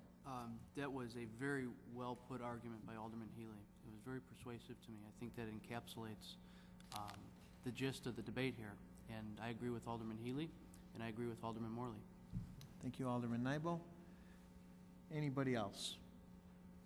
Alderman Gutenkopf. Thank you, Mr. Mayor. We've been talking about conditional use as if everybody understands exactly what that means. The fact that parking is a conditional use within the residential district is a tool, a zoning tool that we use to give us a little bit of control. I almost wish that Alderman Rose were here because she explains conditional use very eloquently. It gives us an element of control over what this area looks like. This property comes in as C2, we have no control. And Alderman Healy's argument that the development that's there was built completely within our codes and our regulations, and it's still not what we would like to see at that intersection, is a bolstering argument for why this should come in as R4. Because if it comes in as R4, we have a certain level of control that we don't have with C2. If it comes in as C2, it's going to be whatever the developer wants to build, as long as he's not trying to exceed floor ratios or height or setback requirements. It's going to be whatever he wants to put in there. We don't have any control over it at all. If we keep assuming that there's going to be a parking lot, I think mostly because of the way that the committee report is structured, there are a lot of assumptions in that are carrying through to our comments about it being parking. If we want to control that space between the neighbors and the property. The only way we're going to do this is to bring it in as a zoning classification that gives us that kind of control. And I think we're still missing what I consider the really key point here. We've circumvented due process by removing all of the residents' comments that were heard in the public hearing component of the Zoning and Planning Commission, and throwing it out completely and rethinking this. The Zoning and Planning Commission deliberated and heard testimony on more than one occasion about this, and by ignoring their recommendation, their written recommendation to the City Council, I think we're misstepping. And we need to go back and take a look at what they recommended and why they recommended it. We don't have that in front of us, and I think that's a really critical piece of this argument. Alderman Morley? Just to set the record straight, it would be incorrect to infer that the committee did not consider the commission's ruling. Not only did we consider the commission's finding, we read through all 200 some odd plus pages of all public comment.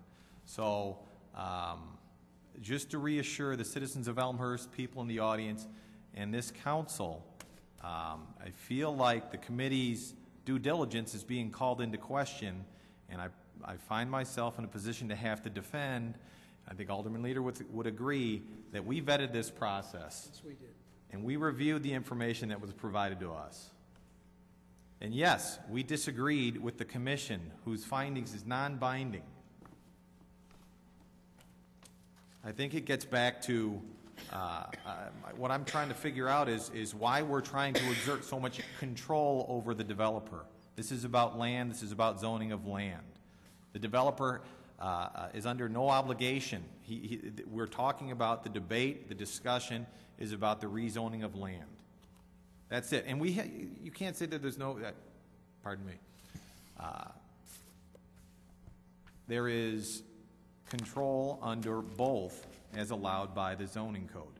If it's R4, the control that is allotted the city is what the R4 zoning is. If it's C2, the control for the city is what's allotted by C2. Thank you, Alderman Morley. Alderman Brown. I don't know if it's a motion or not, but I would like to, if the developer or developer's attorney so chooses, suspend the rules to actually hear comments from either the developer or one of the representatives.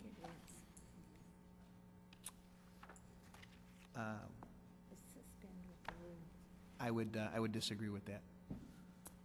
Alderman Healy? Just a couple points. Speaking for myself only, I am pretty sure I understand what conditional use is, why it's used, when it's appropriate. So, as far as R4 goes and conditional use, I fully understand what it means and what would it entail, assuming the developer wanted to put parking in. And as far as control, you know, I think short of site review, we're under, it would be an illusion to assume that we've got some sort of control. And again, I don't think site review is a topic right now, but to say that we're going to put something as R4 and then retain some control, I guess if you believe in that you know that it should be R4, that's what you're going to believe. I don't. And if we okay R4 and the developer wants to put it in an apartment complex, he can do so right away without any sort of control, which is not what the neighborhood wants. Guessing it wouldn't be what we would want, but that's, again, my assumption. So it comes down to, do you believe it should be commercial C2 on Route A3, or do you think it should be R4 because it's adjacent to a community? I think that's the essence of the argument. Each of us has to make up our own mind. Thank you. Thank you, Alderman Healy. Quickly, City Attorney Storino, on Alderman Bram's request, I just want to double check. Did it need a motion, or it would need a second? It needed a second. That's why I didn't see a second. So I apologize, but I wanted to clarify that with the city attorney. Okay. Second? Is there a second? So, Alderman Mulliner. Call the question. Call the question. I ask the clerk to call the roll, please. Point of order? Pardon me. I'm sorry. Call the question. Point of order. Yeah. There are two motions on the table. Right. On the floor, excuse me. No, there's only one on the table at this Right. moment. Alderman Alderman Shays Shays is the only motion on the table at this The moment. motion would be... Alderman Morley's is on the No. table. No. Alderman Shays is the only Alderman motion on Shays the is the table. motion, which is the motion to Need a second to the substitute CR to go back. C4, or CR to R4. So the And question- I have a second on a call to question. And point of order. So we are voting on Alderman Shays' Alderman amendment. Shays' amendment. Or substitution. substitution, correct.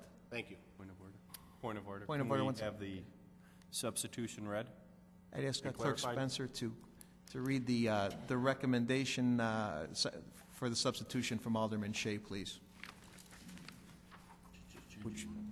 Okay. Or if you need help, Patty, we can have the city attorney help you with that as well. Actually, she wanted to substitute the committee report, which is C2, to read R4, right? That's what she's trying to do. Substitute the recommendation that's of the accurate. committee report, which says here, they designate this site as C2 commercial. She wants it to say, substitute it to say R4. Okay, That's what we're voting on right now. okay. Point of order, we're voting on Alderman Shays' Substitution. substitution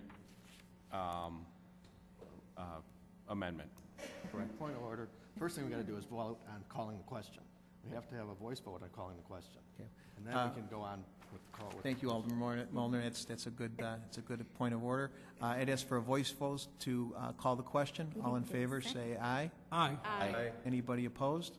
The No. voice, the call the question is carried. Now we actually call the roll on the substitute motion.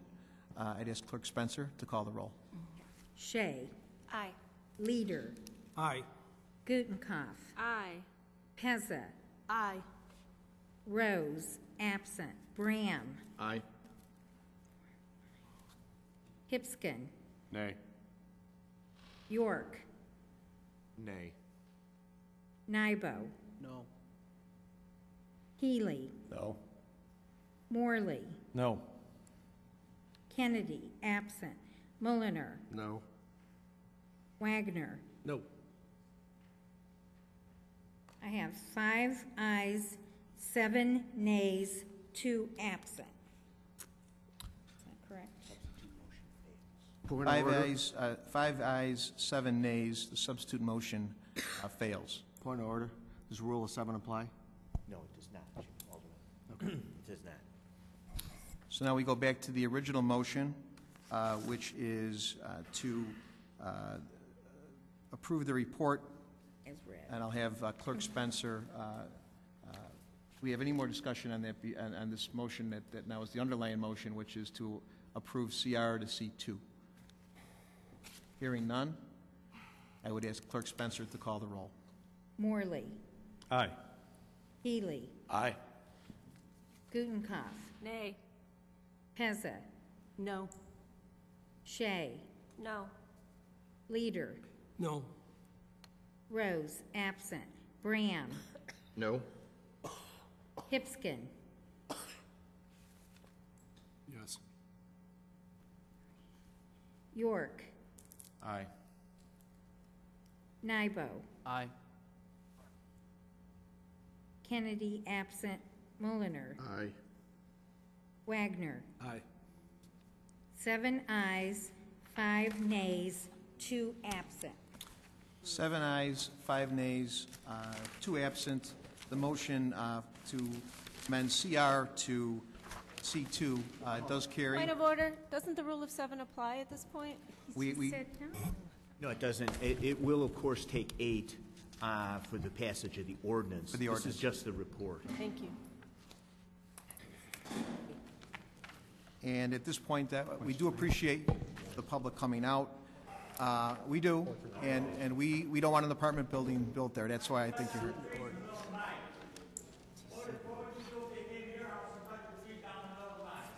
We do appreciate you, sir, and I'm sorry. Okay.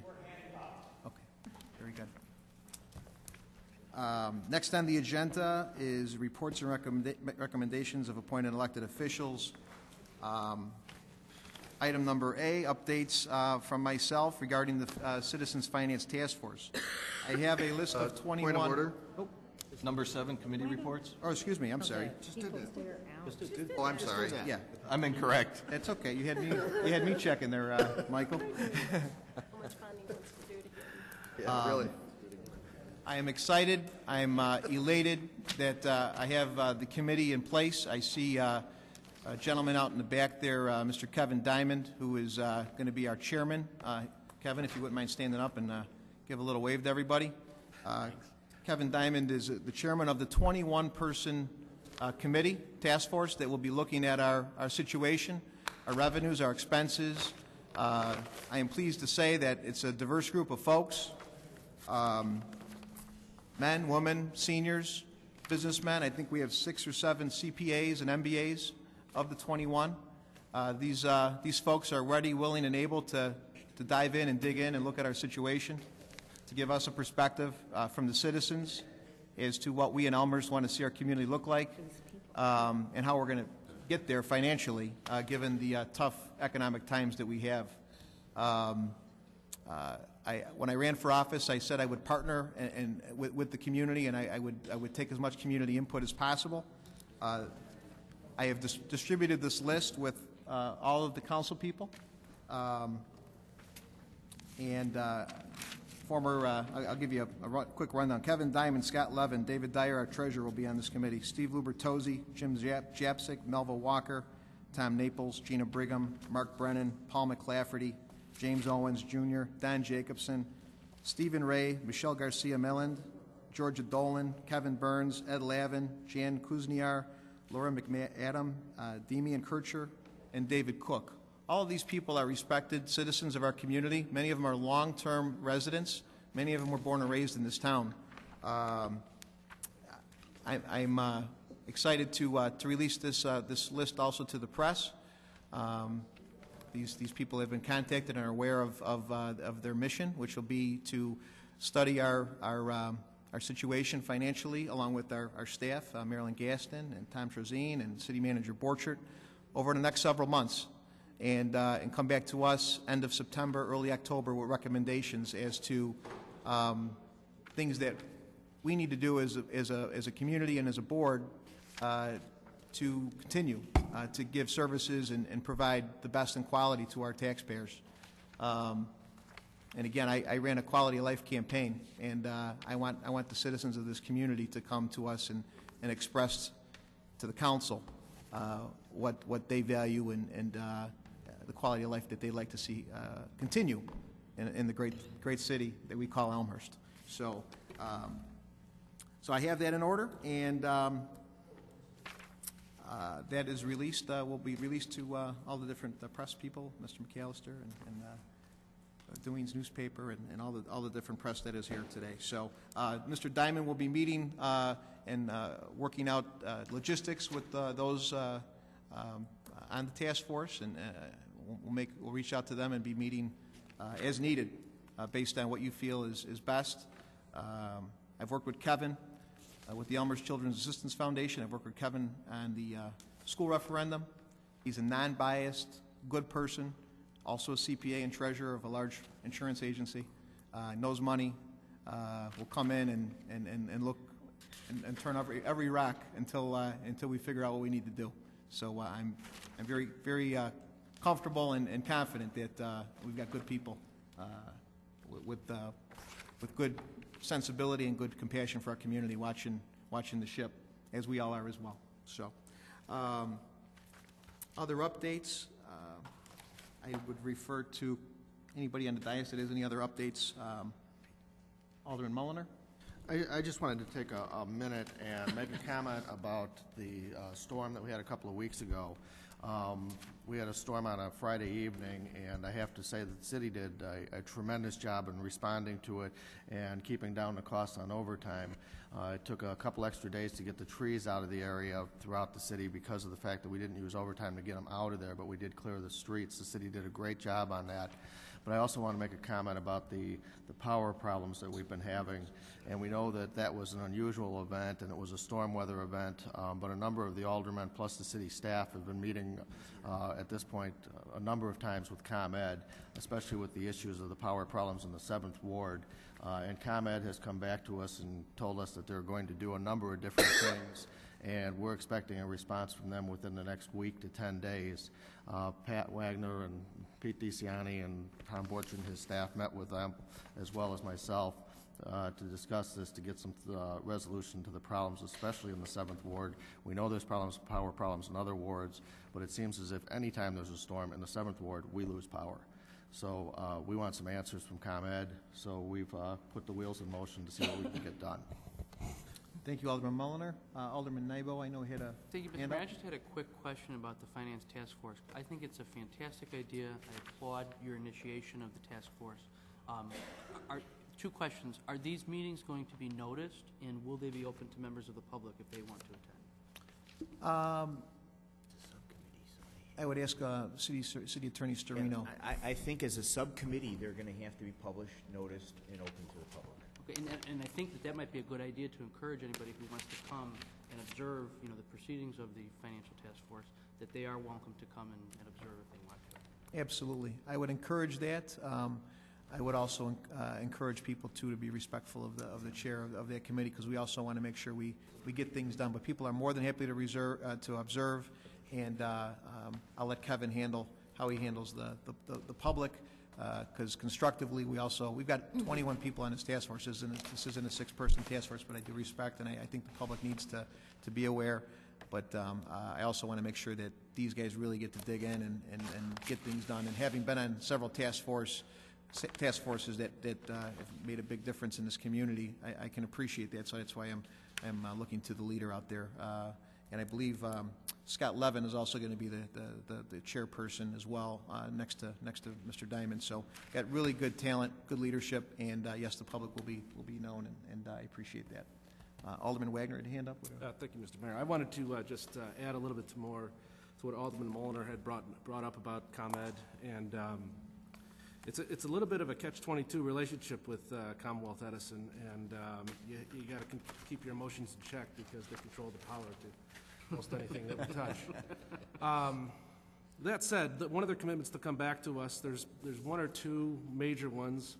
The one that I'm interested in, and that will happen in a couple of weeks, your commitment to us anyway, and that is to walk the line which goes from Oak Brook over Roosevelt Road into the 7th Ward and kind of branches out the feeders.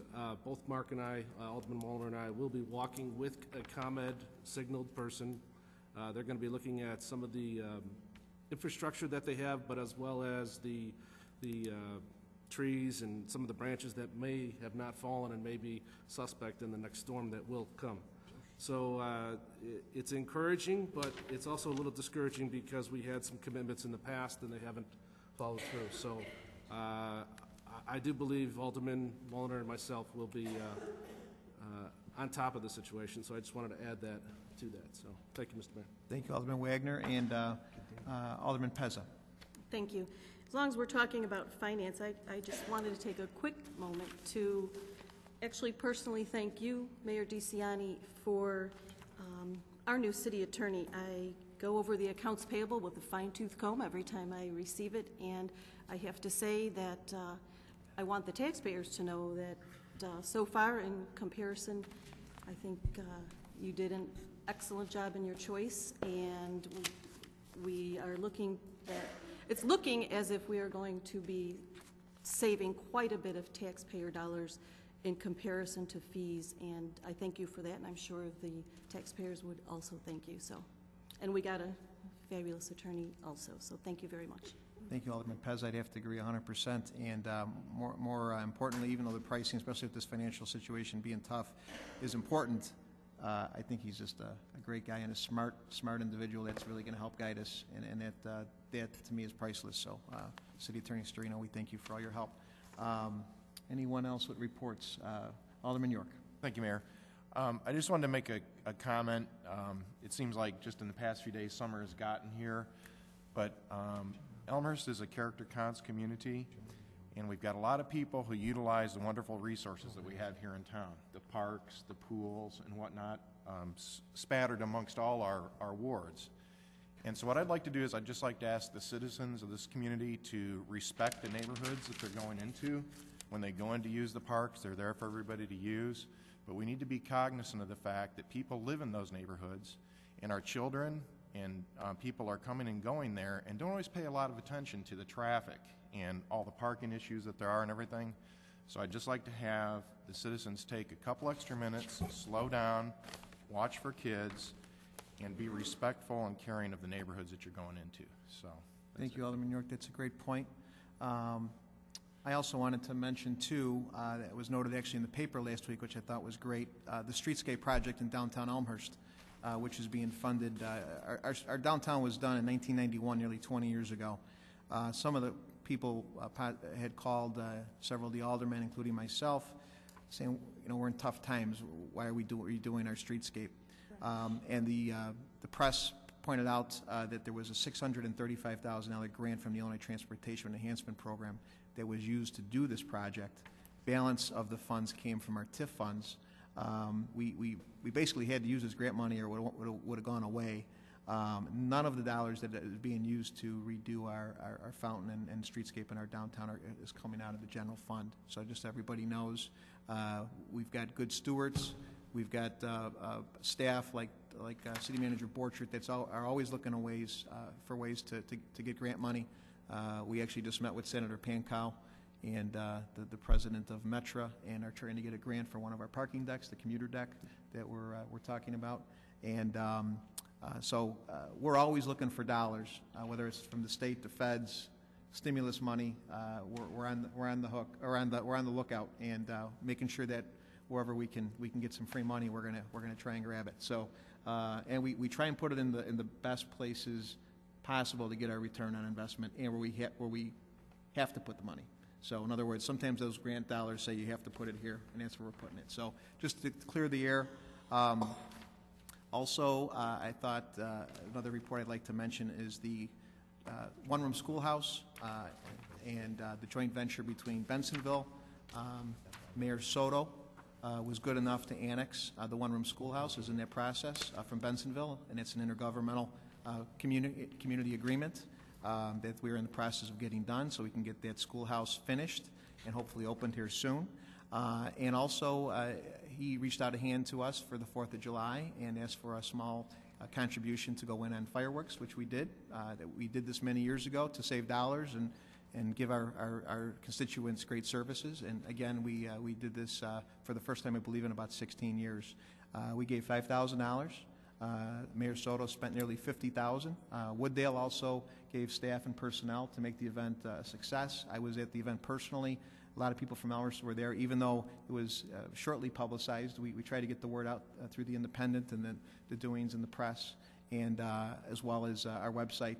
But there was quite a few Elmhurst residents that came up to me personally and thanked me. So we are looking for feedback too as to what your thoughts were. So if you have any feedback, please call the city manager's office, 630-530-3010, and let us know what your thoughts are of doing those joint things to deliver services, yet save the taxpayers' dollars. Because we're going to try and do that wherever we can, not only intergovernmentally in our own town between our school board and our park board, but also for surrounding communities that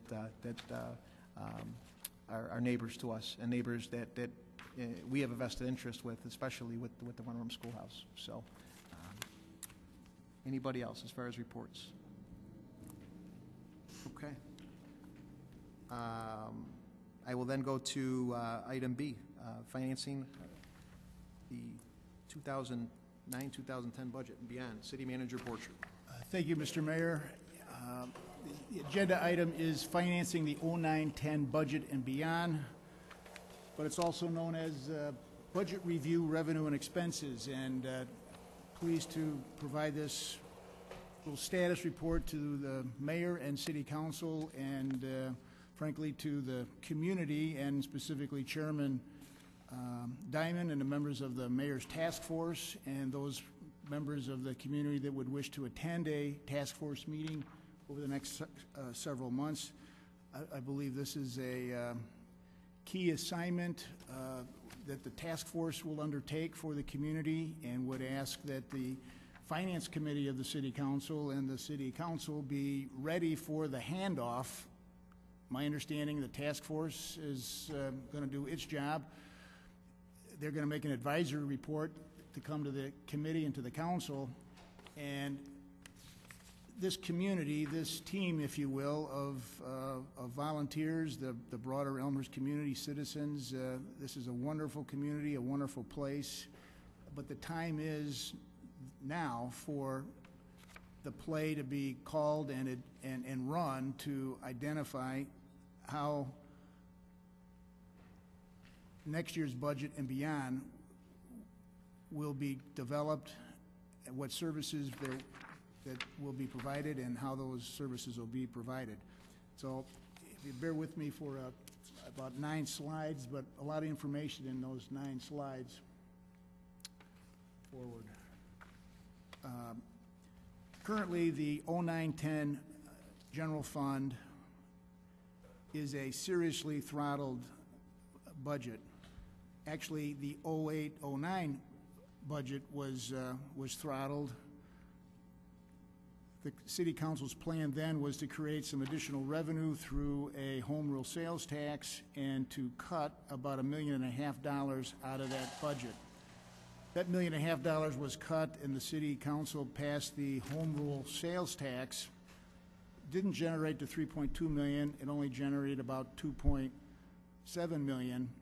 Currently, sales tax is coming in on a month-by-month basis that projected now for the next 12 months probably only generates $2.2 million. So that revenue source isn't performing. City Manager, could you repeat that? There was a little background noise, some of those numbers. The 08-09 budget had 2 components. Some new revenue, which was created by the passage of a home rule sales tax. It was estimated to create it was targeted to create $3.2 million, but it only created 2.7. Sales tax for the year. Sales taxes are now down on a monthly basis, and for a 12-month period are projected to only generate an additional 2.2 to 2.3 million. But in the meantime, the 1.3 million of expenditures was removed from the budget, and we're living without those services. Now we're in the 09-10 budget, and identified on the PowerPoint slide are the budget cuts and adjustments that were implemented for the 09-10 budget. This was to reduce spending by an additional $4 million. This has been accomplished. The expenditures will be reduced and delivered in that fashion, but I wish to report, reported in the past, that a number of these cuts cannot be sustained. Just glance down at, we really need to do employee relations and training. We really need to be doing all the street sweeping, and we can't defer vehicle and equipment replacement. We can't defer computers, video equipment, sidewalk repairs, parkway trees, and we can't use the working cash fund that was used. So what was done for this budget fiscal year, some of those expenditures can continue on, but a lot of it can't be sustained. The storm of a couple of weeks ago that was referred to relative to the Commonwealth Edison earlier in the meeting and the outages, Elmhurst sustained serious tree damages, and the Forestry Division, and actually with reinforcement of the entire Public Works Department, has been on a mission to clean up that storm. Frankly, not to the level of service that I'm used to providing through the city's team of employees, nor which the community is expecting to receive, because it's been done on a straight time basis, no overtime, with only 50% of the typical summer team of summer employees, and in that regard, it's just taken longer. We anticipate we'll be completed with that cleanup at the end of this week, but it's far longer than what would be our normal service level of a response to a storm. Currently, in the mayor's office and the manager's office, I get more calls about the reduction in services that are part of the approved budget year than anything else. We hear feedback about no July 4th parade, about not enough mosquito spraying, about what about the sidewalk repairs, And what about Tree City USA, and where's the replacement trees? Those budget cuts were identified by the city staff through the budget officer, the city manager, as a one-time cut to allow for the new council to get its legs under them and for the community to understand the issue of the general fund and the reduced revenues and identify what it wished for the community for the future. I don't believe that Elmhurst is about cut services. I think Elmhurst is about the quality of services. So we do have a challenge before us. That's been compounded, if you will, by the continued economic malaise and the serious reduction in sales tax revenues that is causing what was a modest, very modest contribution to fund balance as proposed in the 09-10.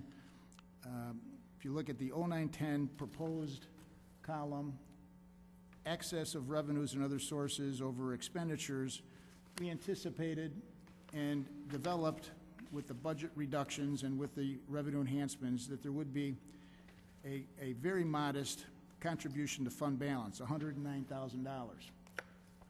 However, because of the continued reduction in sales tax revenues and in every other source of revenue besides the property tax revenue, we now anticipate that that modest contribution will be a drawdown of a difference of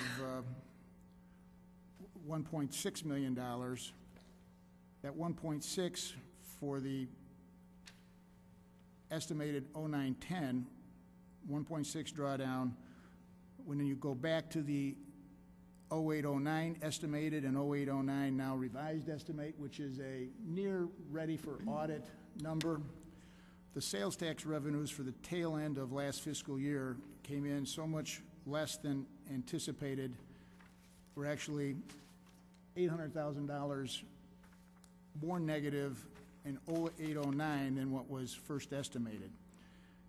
So add that $800,000 to 1.6, and we've got a negative variance of $2.4 million compared to where we thought we were.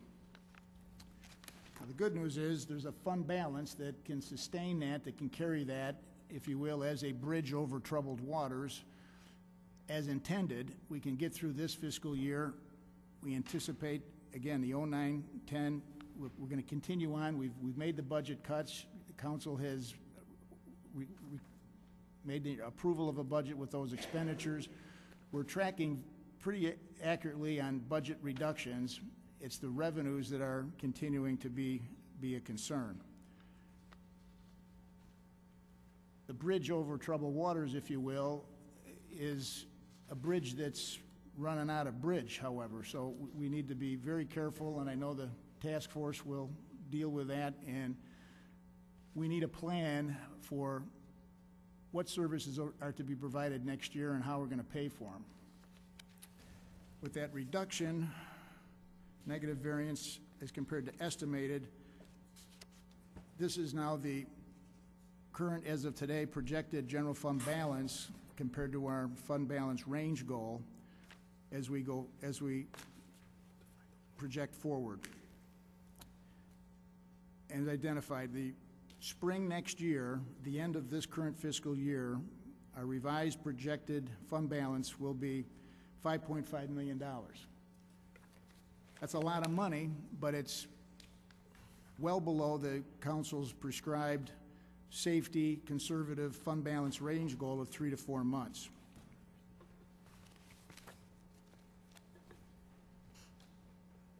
The mayor's requested effort from the task force does ask for the task force to have a report completed by the end of the summer, August, September, at the latest early October. That dovetails very nicely into the traditional City of Elmhurst budget calendar, which is a nearly year-long activity. What's important is that by October, the mayor and city council understand what the objective is relative to the budget goals for 2010-11, which is the next fiscal year. You identify what those are in a manner of a report, which then the city staff cranks into a budget document. The biggest component of that budget document is the tax levy, which provides a property tax levied in December but collected in the following summer. That property tax levy, I believe, will be a key component for the financing of the next city budget year, in that it's the only area of revenues that is completely in the control of the Elmhurst City Council. So I think on the positive side, we're right on a proper timing, a proper schedule for the task force and for the readiness, if you will, of the Finance Committee and the City Council to get ready for that report from the task force. Kind of just because nobody's made a mistake, nobody has fumbled, there has been no inappropriate actions taken, in my opinion, by previous councils relative to policies and relative to budgets. City staff has worked with the councils of the past and certainly committed to work with the city council to make whatever plan is arrived at executed as wonderfully as possible. The shortfall, I believe, is nearly entirely able to be traced back to poor performance on sales tax. You've got the gray line, which is actual sales tax. Sales tax is growing as our economy has grown, and better than keeping up with the consumer price index. But in the year 2000 or so, sales tax began to go down. The consumer price index continued to go up. If you look now at the spread between where the sales tax would be if it had continued at just a CPI versus where it's at, there's almost over $5 million of separation there between the actual sales tax and where it would have been, which is about the shortfall in our city general fund budget. On the property tax side, 1998, the general fund, which is the operations side of our major operations in the budget, we received $3.1 million, not counting what went to the police and fire pension funds. As you go forward to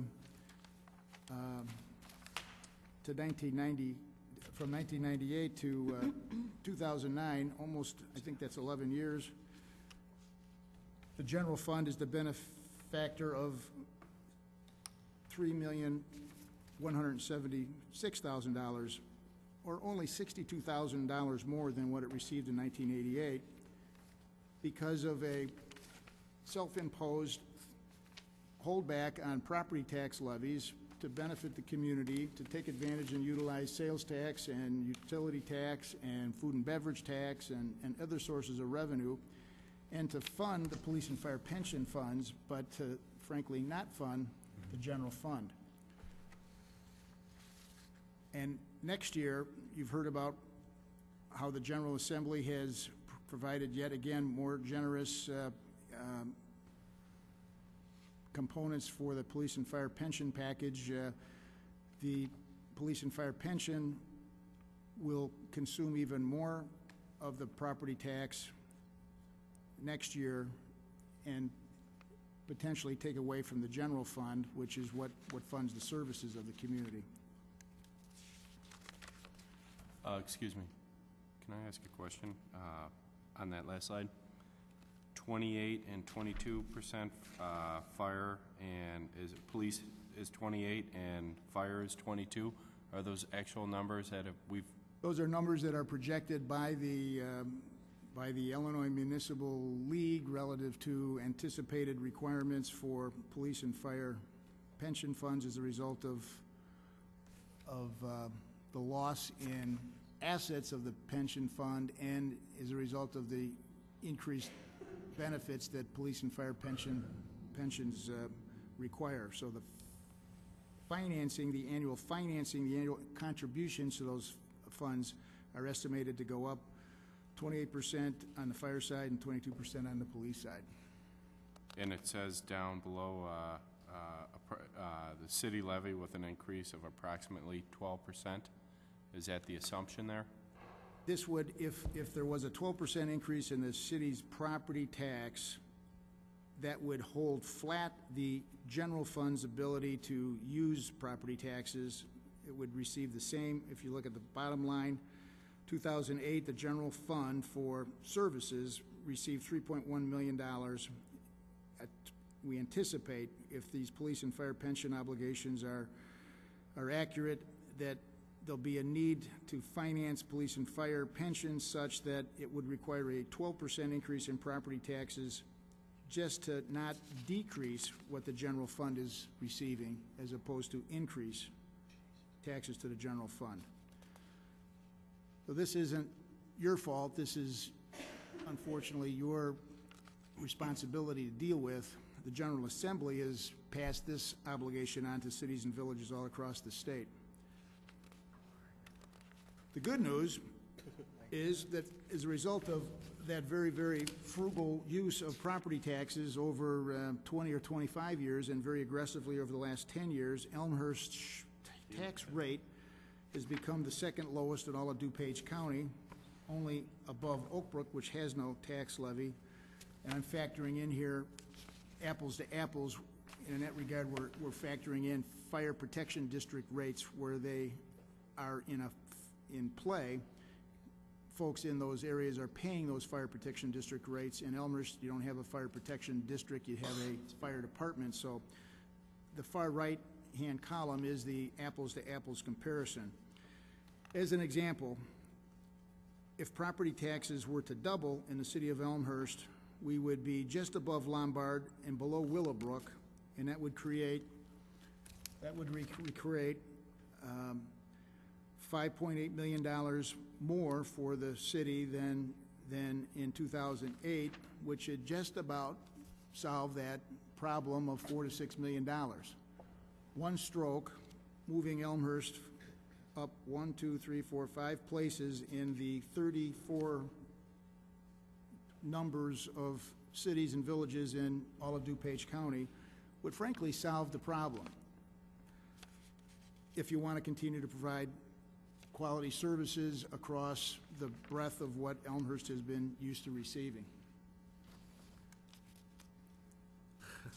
Here's the breakdown of the Elmhurst property tax bill. You've seen that before. Again, Elmhurst has appropriately, I think, said we're not going to provide more revenue than we need, and will allow the property tax bill to be used more by the school and the park and the library if we can. I'm suggesting that now it is not possible to not use property tax if you wish to provide high-quality services across the area of police, fire, and public works as you have in the past. Now, the state of Illinois, in its wisdom, has passed a tax cap which applies to every agency on the tax bill with the exception of the city of Elmhurst. Elmhurst is a home rule community. Elmhurst is not governed by that tax cap. The tax cap will hold everybody else on that tax bill to 1/10 of 1 percentage point, meaning that if the city of Elmhurst were to increase its property taxes more significantly, it would result on the bottom line of that tax bill with a much, much smaller percentage. I think so. Here are the revenue sources to the city's general fund. Sales taxes are the #1 revenue, even though they've slipped significantly over the past several years. It fluctuates. Elmhurst sales tax fluctuates based on the economy. I think we all understand that. Every other revenue source here to the city's general fund fluctuates. Utilities fluctuate on use. Licenses, permits, and fees fluctuate as to the number of permits. The only thing that doesn't fluctuate is property tax. When the city of Elmhurst passes a property tax levy of X dollars, that gets passed on to the county of DuPage, and the county of DuPage collects that X dollar. So whatever Elmhurst levies, the county will collect and pass on to the city of Elmhurst. Elmhurst tax levy has historically not included any tax levy for debt. Most cities and villages provide a tax levy for their general obligation bonds. Elmhurst annually abates all of those property tax levies, meaning it pays that otherwise tax levy with other revenues. I'm suggesting that in some combination, the solution for the future in Elmhurst will be critical designation of services and maybe some reduction in services, but then additional revenues which can be kind of surgically designed on the property tax side.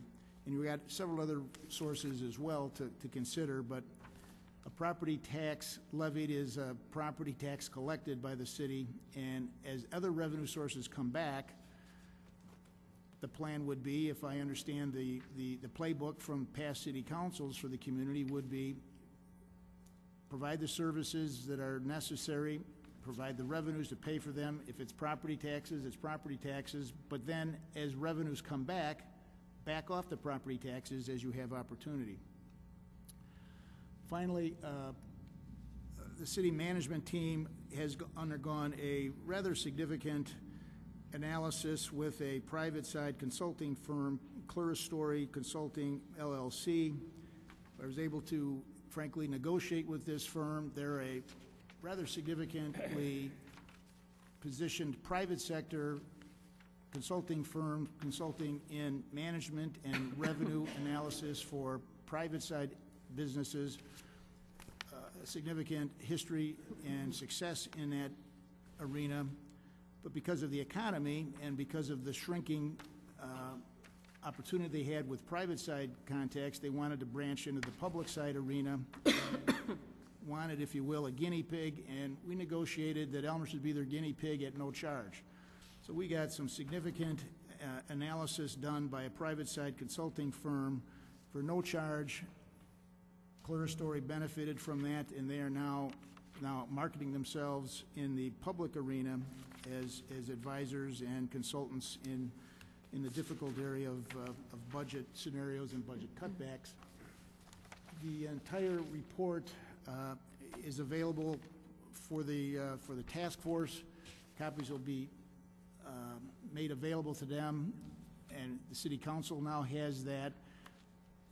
This little budget review of revenues and expenses, also known as financing the 09-10 budget and beyond, has been posted on the city website late today, as has been the budget scenarios roadmap analysis done by Clearstory. It's available by going to the front page of the city website, and the PowerPoint and the Clearstory report is there. I would welcome the task force to get their arms around it, the community to get their arms around it, and let us know on the city side, either city staff or the task force, mayor's office, thoughts, concerns. And on the positive side, I'm very confident that with a clear, understood, identified mission for budget and revenues, the city council can make it happen, and the city staff will hit the bullseye of what the city council identifies as the target. I think the target comes from the community. Would remind us all that we respond to the community. The citizens are at the top of that organization chart. Citizens are helping with the task force, and as that goes forward, we're here to help make it happen. Any questions? Thank you for your time. Thank you, City Manager Borchert. Excellent report, and I think a great overview of what we're kind of faced with here, which is a huge hole in the sales tax budget right now. Alderman Nybel. Thank you, Mayor. And thank you, City Manager Borchert. That was a very helpful presentation. I've been through 2 budget cycles now, and it took a little while to understand how there are separate funds for separate purposes that are separately funded from different revenue sources.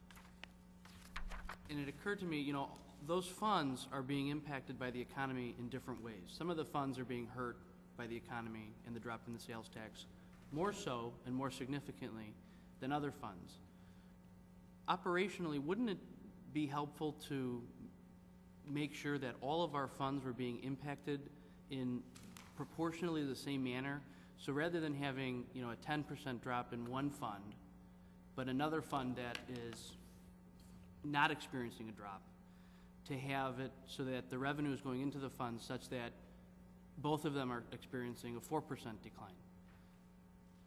In other words, shouldn't there be an examination of the revenue streams that are going into the funds and how they're how significantly they are being impacted by the economy, and perhaps a reallocation of the revenue streams going into certain funds? I understand Alderman Nybo's observation, and he is correct. The City Council has, by policy, identified the distribution of cities' revenues to a certain extent relative to the distribution of income tax, home rule, sales tax, food and beverage tax. Those are directed to places by the City Council's past policy.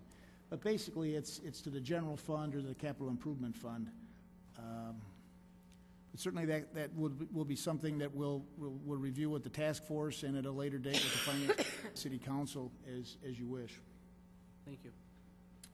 Thank you, Alderman Nybo. Alderman Healy. Somewhat as a follow-up then, I guess, it is possible to transfer funds, whether it's capital to general or even within the general fund, it's possible to transfer funds in between, correct? Yes, I mean, there is. are no legal hurdles to that. You know, there is relative to utility fund and to what the finance folk have trained us into referring as the enterprise funds, the parking fund and the utility fund. Those revenues, the fees that are charged to provide those services are to provide those services within those funds. So they should stay in those areas, but other funds could go between the capital improvement fund and the general fund. And basically, the issue is in the operations budget, which is the general fund. And the City Council has, frankly, past council has directed more assistance, if you will, from the capital improvement fund to the general fund than in the past, to recognize and respond to the reality that the general fund is really receiving less revenues than ever in the past from the non-property tax sources, and to respond to that by helping it with capital improvement fund dollars. So I think Alderman Nybo's point is accurately made, and it actually has been that concept has been implemented to a degree by past councils, and certainly could be by this council going forward. You then take away from the capital improvement fund that's got a lot of work to do in infrastructure maintenance, and frankly, there's more projects that want to be on that 5-year capital improvement list than can be on there. So we are, as a community, struggling with less than what we're used to, but would say on the positive side, this community is more appropriately positioned for success going forward than most any other community because of where the city is at with its resources. We've got a number of resources that could be put into play should the council wish. Thanks, City Manager Borchert. Thanks, Alderman Healy. Any other questions for City Manager Borchert? Alderman Shea. Yeah. For the state income tax that comes right now, we have it at 20-80% split. For every 5% increment, how much money is that? I would have to defer to the finance staff. Mr. Trozini, do you know offhand state income tax?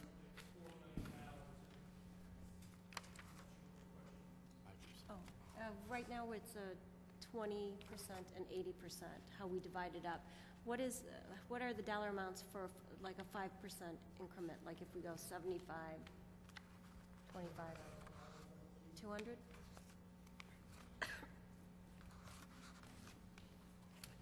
And state income tax is collected by the state by the way they charge income taxes, and then it's distributed through a local distribution fund back to cities and villages on a per capita basis. Very good. Anybody else? Any other questions? All right. Alderman Shays, your question answered, do you think? Yes. Okay, thank you. All right. Thank you, City Manager Borchert, for the update. And look in the back of the room, I see Kevin Diamond there, and we're really going to put you to work. He's waving the hand, and he's ready to go. So God bless you, Kevin, and God bless all the 21 that are with you. He's still here. Yeah, exactly. I see him out there. So, all right.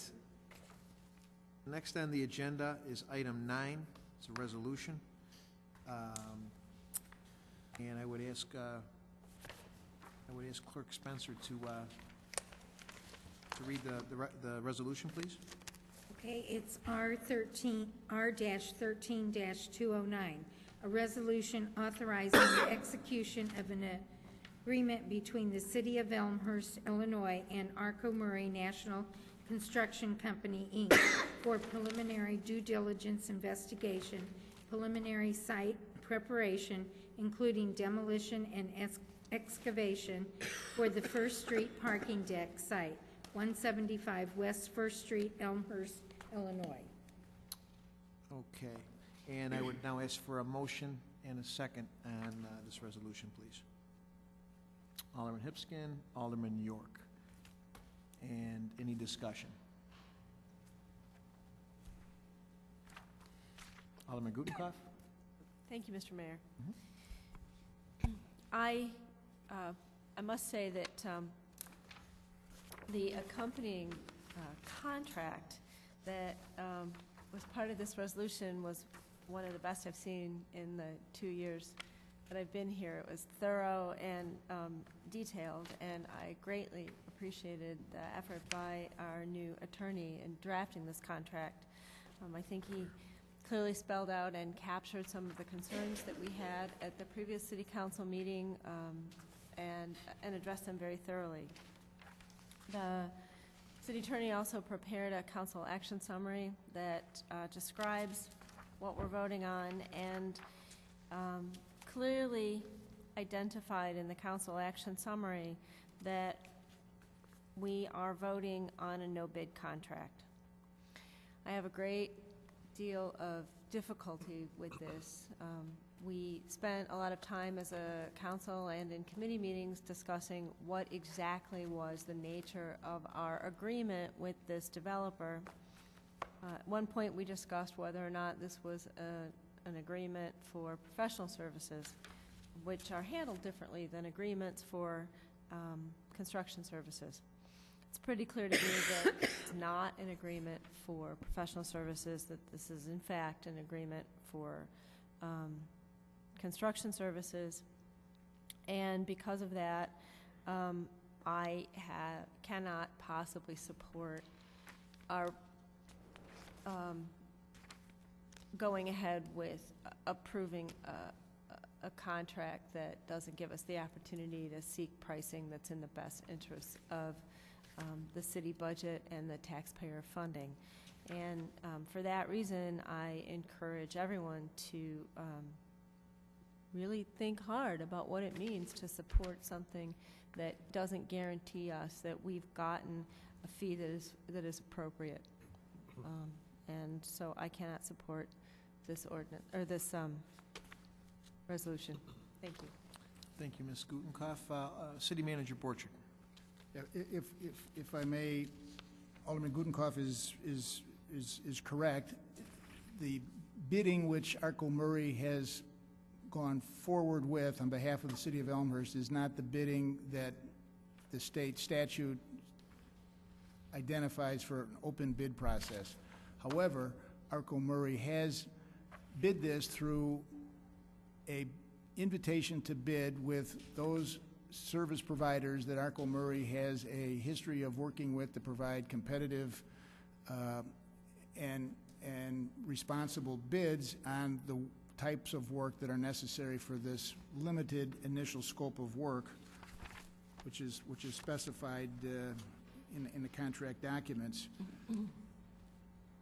And would remind the city council, we are under a timeline. We knew we were on a timeline. We identified the timeline and started on a process with Arco Murray doing the oversight and then going forward with the process of a construction manager receiving bids from service providers that led to the competitively bid through that process of prices.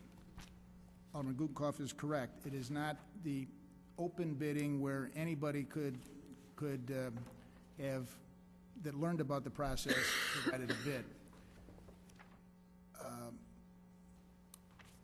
At this point, I have unfortunately allowed us to be put into this corner. We're in a spot now where I think we've got only two options: either accept this, which is a process which is very appropriate, very defendable, and provided for as a proper process, and which I believe quite reasonably does provide the best possible prices for the taxpayer through the list of contractors that Arco Murray has established a working relationship with, that gets the job done on the timeline that allows for the environmental review of the site within the 60 days required to make a claim to the seller of the property on an environmental cleanup claim. I believe we would not have the opportunity to open bid starting from scratch and get the work done. We clearly would not be able to get the work done within the 60 days necessary from the date the city took control of the site, which was a couple of weeks ago. So I apologize that we've put ourselves in this position. The city council 2 weeks ago said 14-0, please prepare this contract for going forward. So I would urge that we go forward with this contract, and the city manager and Arco Murray will report aggressively as to all findings, and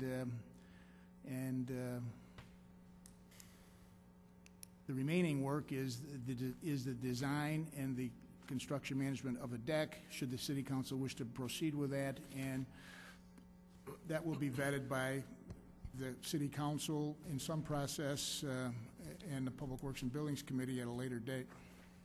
Thank you, City Manager Borchard. What is the potential loss to the city if we don't make this window of opportunity 60 days? The escrow is $100,000. So we could potentially lose $100,000 and it's escrow for cleanup if there is a problem. If there is an environmental issue, the city has access to that $100,000 on a dollar paid by the city and a dollar paid from the escrow. So essentially, there's a $200,000 cleanup account that's been established, although we are not aware of any environmental issues, but we are suspicious that there may be something. Okay, very good. Alderman Nybo. Thank you, Mr. Mayor. A couple points on this, a couple observations. First of all, this is an issue that was extensively debated at, I believe it was our last meeting. It might have been 2 meetings ago. So just keep that in mind, that a lot of the argument and deliberation and discussion that we've had has already been thoroughly debated. Alderman Gutenkauf raises a very good issue about no-bid contracts. But let's be very clear.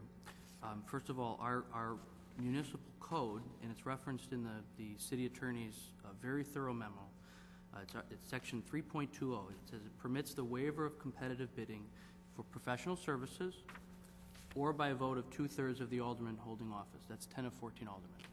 So a no-bid contract. Well, we approved a no-bid contract just a matter of months ago. It was for professional services. It was our city attorney. It was a 13-1 vote. The same city attorney who we now think has drafted a wonderful contract and who's been very attentive to issues, that was a no-bid contract that's permitted by our ordinance. And this is a similar situation that's before us. It's a no-bid contract, and it's going to take 10 of us to approve it. It's going to take 2/3. So I think we should be very cognizant that a no vote on this issue is quite significant. And here's how I view the issue. I mean, I have a tendency to oversimplify things, but I don't think there's any bid that could come in, and for me to view a better competitive bid than what we have in front of us, it would have to come in at $76,000 to do all the work that's required. Because I think if we vote this down and put this to competitive bidding, we're going to be losing $100,000 in environmental remediation dollars and still having to go forward with the needed work. Now, there's something we should keep in mind. There's been a lot of attention to environmental remediation put into the purchase of the contract, meaning in my estimation that there's a very serious concern out there with environmental remediation. And even though it's a hypothetical out there, that if there's a problem, we get to tap into $100,000. I tend to think that, like good attorneys like Mr. Storino here, they put those provisions in there when there's a good anticipation or a reasonable chance that that's a provision that's going to have to be taken advantage of. So for me, there's no competitive bidding process that can get us to $76,000. You know, our staff has told us that this is a fair deal as it is, and it would have to be an amazingly wonderful deal for it to be more beneficial to the taxpayers after this point in time. And that's why I can support that. Alderman Pezza. Thank you, Mayor. I've been trying the whole night to think of a good horror movie to compare this to, but I can't. But I'm sure there is one. On a more serious note now, I agree this 91-page document is obviously had a lot of time and thought put into it, and I really appreciate that. The difference here this evening compared to what we discussed and voted on unanimously last time was until Thursday night, when I opened this and read this, that was the first time it has ever been stated in black and white and put before us in contract form that, yes, in fact, this is a no-bid contract. Do we have the right to do it? I guess we do. My point is, looking to the future, this should never be about something we can get away with or a way we can go through loopholes to avoid competitive bids on behalf of the taxpayer. This is about what we should do, what we were elected to do, and what we are, or what I believe I am morally obligated to do. That being said, once again, it's been clearly laid out that if we choose to accept this, and I understand we've been put between a rock and a hard place.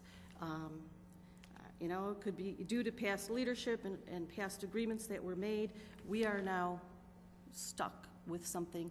We have to decide how to handle this, or we could potentially lose the $100,000. Do I appreciate that? No, I'm sure none of us do. I understand the time restraint issue, but looking ahead, I would just like to say that knowing what we now know and hearing Mr. Borchert's proposed budget, constraints and what we're going to be looking at in the future, I think now is the perfect opportunity to realize that when we deal with this $8 million project, when we put the whole thing out to bid, and I think this is a great lesson to be learned, yes, portions of this were put out to bid, but the construction management portion was not. Therefore, that $51,000 portion, once again, water under the bridge, because we don't know, we could all guess, was it or was not a good price? I said no, somebody else said yes, we'll never know. The point is, looking ahead, I believe that since this is clear now and today, and there is no time constraint, which we've been told we don't have to build a garage until next year if we don't want to or choose to, that gives us the time and that gives us the opportunity to do the right thing, to put the whole thing out to bid. And if it's Arco Murray or John Doe or Susie Smith, whoever it is that comes in with the absolute best package, both qualification-wise and price-wise, and they can build what the residents want for a design, that's who should be awarded that contract. This is about doing what we should do, not what we can avoid with loopholes.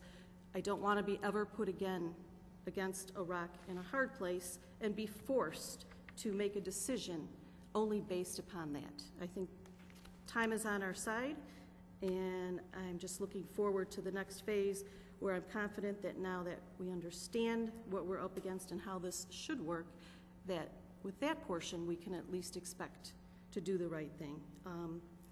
That aside, in my mind, this is still, and this is the first time it's been put in writing, that this is a no-compete bid, no-compete contract, and that is something that I've never been able to support. So I'm sorry that that's the way it is. So thank you. Thank you, Alderman Pezza. I would go to Alderman Bram, then I'll go to Alderman Healy. And I also wanted to make a note, too, that this project originally was attempted, purchased at, I believe, $2.5 million by the city, and this private side developer came in, because this is not a situation where the city came in and bought this property. The private side developer paid $1.85, saved us almost $650,000. So that's somewhat of the obligation to a degree of you know, there was a savings there which was huge, and we wouldn't have had that deal if this private side person didn't bring that to the table. Alderman Brown, thank you. Thank you, Mr. Mayor. This is a tough decision for me, and as Alderman Nybo pointed out, this was vetted thoroughly the last time we discussed it here at the dais, so I'll keep my comments limited. I agree with Alderman Pezza as well. I think our backs are up against the wall on this, and it's due to the timeline, and that's why actually I'm in support of moving forward with this resolution. I think we might be cutting our nose to spite our face if we don't support this. I don't know how much money we would be able to recoup per se from the $100,000 escrow, but I would hate to lose out on that over the monies that we might have saved otherwise. I am not for no bid contracts at all. I think I vocalized that enough already, so I won't expand on that any further. But one other point that I think our committee, the Public Works Committee, heard, even though it was hearsay, in regards to the construction manager position, there was comments during one of our committee meetings of a potential bidder for that said they can do it for half the price that is currently today. Now, mind you, that's hearsay and that's not in writing. So I'm all of an advocate to make sure we, the City Council, which represents the City of Elmhurst residents, go out to bid to make sure we all get the best bang for our buck at the end of the day. But due to the timeline and potentially losing out on monies that are allocated for the remediation, I think we should move forward with this resolution. Thank you, Alderman Brown. Alderman Healy. I concur with Alderman Bram, Alderman Nybo. Nothing has changed substantially with this agreement. It was voted on 14-0 2-3 weeks ago. Nothing has changed. The fact that it's in black and white that our lawyer says it's really technically a no-bid contract, okay, but we knew that 3 weeks ago. We were aware of the bidding process 2-3 weeks ago. And I'm also not going to repeat myself or rehash my old arguments other than to say this. If you vote no tonight, you are gambling $100,000 of taxpayer money. If there is environmental mitigation that needs to occur, and we don't identify that by the time allotted in the contract, we lose out. A no vote equals a $100,000 gamble. I am not prepared to do that. Thank you. Thanks, Alderman Healy. Anybody else first time around? Alderman Gutenkopf for a second. Thank you. I have a question. One of the discussions that we had a couple weeks ago concerned the total price that the developer was quoting to us for this project. And in this draft contract, the phrase guaranteed maximum price appears, and I'm wondering if that's substantially or legally different from the phrase not to exceed. Because one of the things we talked about was establishing a not to exceed price, and perhaps it's just a semantic game, but guaranteed maximum price sounds to me like that's what they're going to get, and not to exceed says you're going to earn up to that. I'll defer that to the city attorney, but it's, I'm assuming that is the legal way of saying not to exceed it. Would that be correct? Would that, Yes, it is in the municipal construction world. The guaranteed maximum price is the proper jargon, but it, for all intents and purposes, equals not to exceed. Thank you. And I remind everybody, that was pretty much the gist of that recommendation was the amendment of not to exceed, so that, and we, and if there are hourly rates that are less and there are services that are not needed, we'll actually have a lower price. So thanks to City Attorney Storino and their legal firm, working with ARCO and with DevCom, they drafted a 91-page report, which I know Alderman Pezza really thought highly of, and I appreciated that call, indicating that he's definitely doing his due diligence on our behalf, so we appreciate that. Any other discussion on this before we call this? Alderman Nybel. Mayor, can we just clarify what the required vote is on this one among the aldermen? City Attorney Storino? It requires 10 aldermen to vote in the affirmative. Okay. And just to reaffirm that if this shouldn't pass, we are in jeopardy of losing $100,000. So that's something that I think that it's very important to know on both sides of this argument. So, yeah, can I clarify that? Sure. Good question of Alderman Nybel. I mean, 10 aldermen need to vote in the affirmative. However, the president would be in a position to vote if we were at 9. Okay. You could cast the vote to get us to 10. I wasn't saying that the mayor was not. We're not taking the mayor's vote away. Very good. All right. Point of clarification. So, if we vote on this and it's 9-3, the mayor could vote and make it 10-3, and then correct. Then it passes. That's correct. Really? Yeah, that's what it is. Okay, so 9-3, it would go to the mayor. Yes, it would. 10-2, it would not. That's correct. I get Fun? 8-4. I will note that it is 5-11. So a clarification might be needed this late at night. Well noted, Alderman Morley. Seeing no other discussion, I ask Clerk Spencer to call the roll, please. Hipskin. Aye. York. Aye. Gutenkopf. No. Pezza. No. Shea. Aye. Leader. Aye. Rose, absent. Bram. Aye. Nybo. Aye. Healy. Aye. Morley. Aye. Kennedy, absent. Mulliner. Aye. Wagner. Aye. 10 ayes, 2 nays, and 2 absent. 10 ayes, 2 nays, 2 absent. The motion does carry.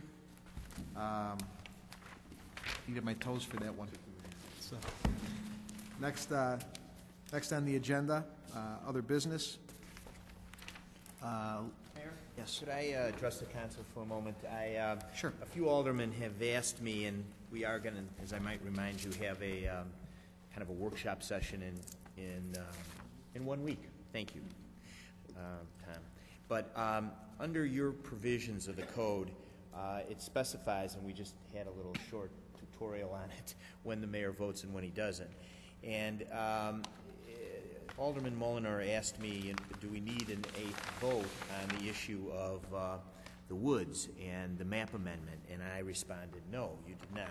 I still believe you do not, because your code indicates that the mayor will vote where 1/2 of the aldermen elected to vote in favor of an ordinance, resolution, or motion, which would lead one to believe that we should have called the mayor. However, that is an attempt to, not an attempt, but that is kind of regurgitating the state statute, and it's talking about ordinance, resolution, or motion for the expenditure of funds. It doesn't say that in your code, though, I might point out. It just says, or motion.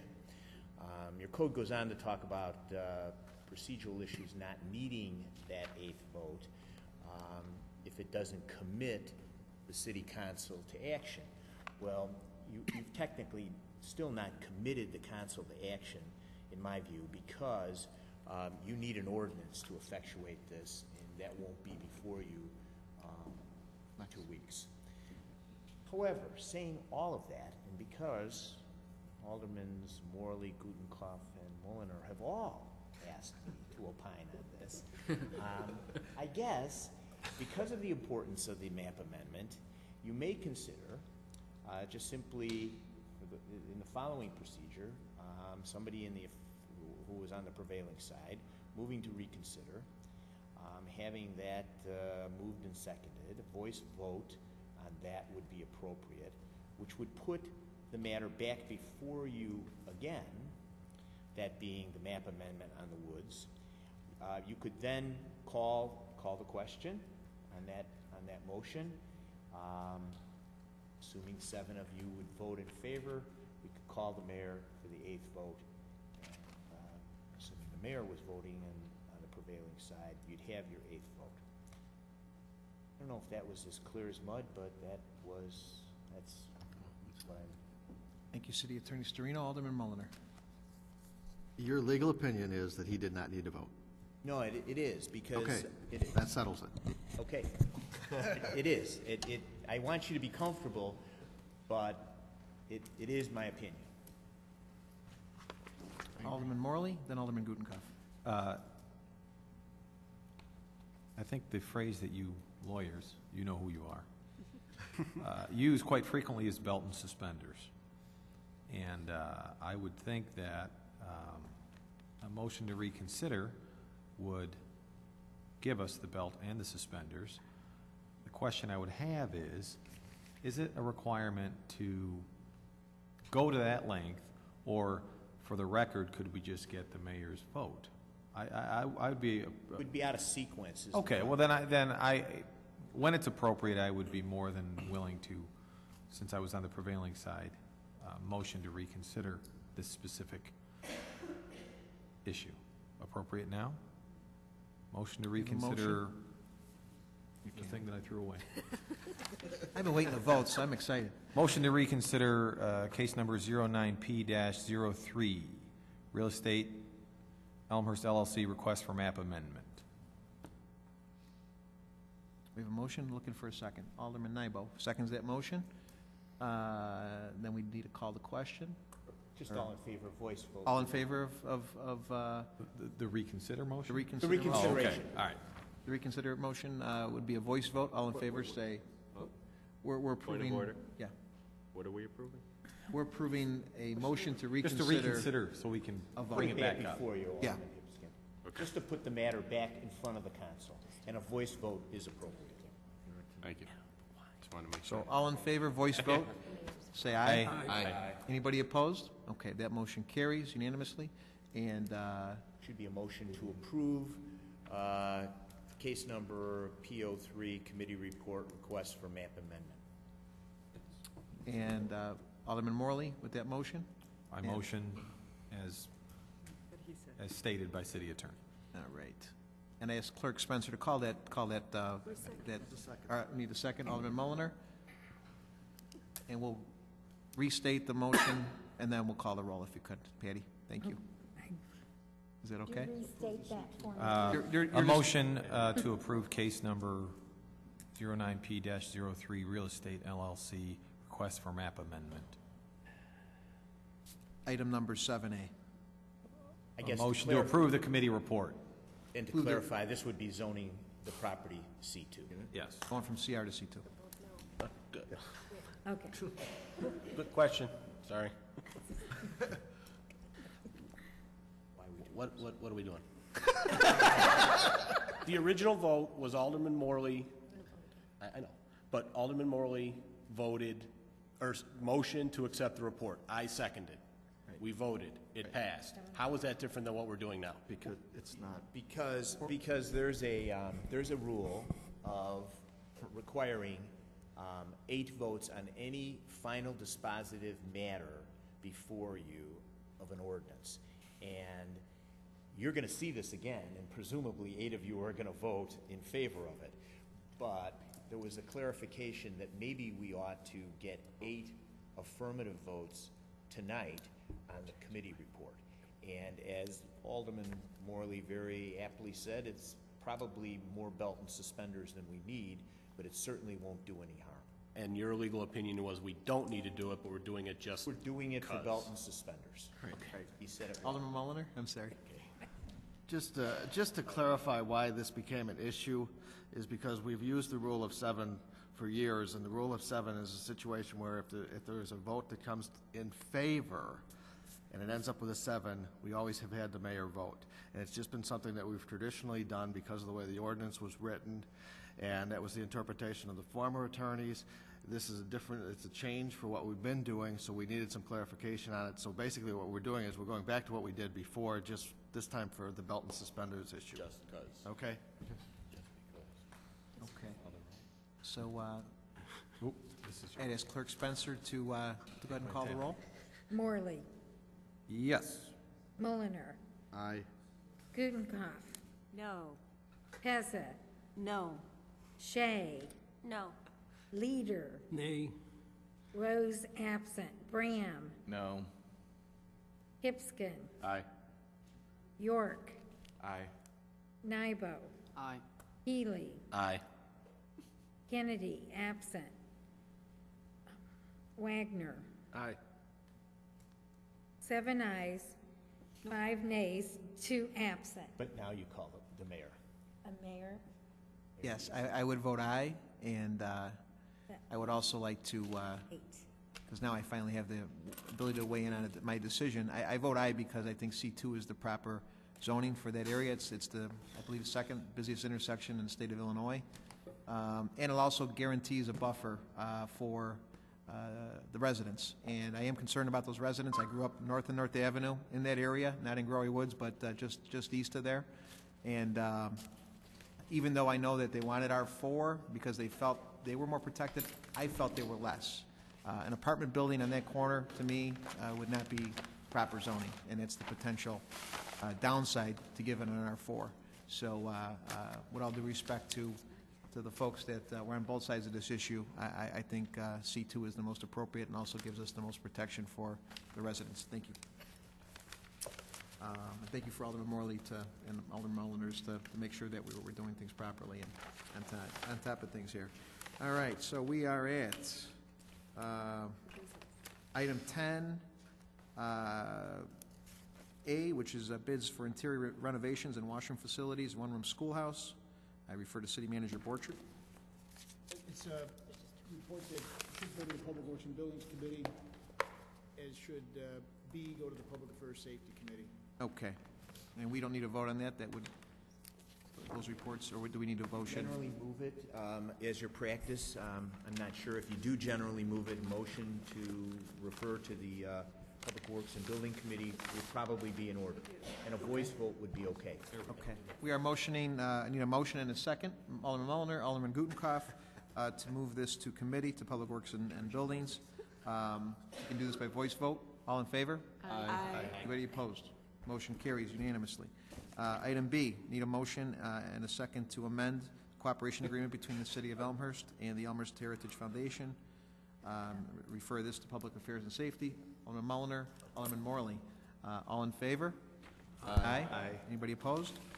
All right, motion carries unanimously. Announcements. Alderman, I'm going to take the show real quick. ECAF's having their golf outing. I see Mr. Diamond out and back. Monday, August 3rd. Please come out. It's at Oak Brook Municipal because of the lightning incident at Oak Meadows. We're honoring Guy Maniscalco as the Friend of the Children this year, so we always have room.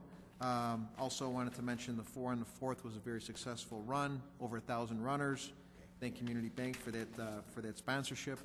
And Relay for Life, even though we caught bad weather, they brought it into York High School, and we made the best of it. Was there, saw a lot of the aldermen out there supporting Relay for Life, so I thank everybody for their participation with that. Alderman Gutenkopf. Thank you, Mr. Mayor. Actually, I think this comes under other business. Today I received an email from a resident at the Market Square building concerning water main breaks that they'd experienced last weekend, and I I'm just looking, I guess, to the city manager for some discussion of this. Apparently, they had 2 big breaks, and then there were a bunch of other water main breaks in Elmhurst the same weekend.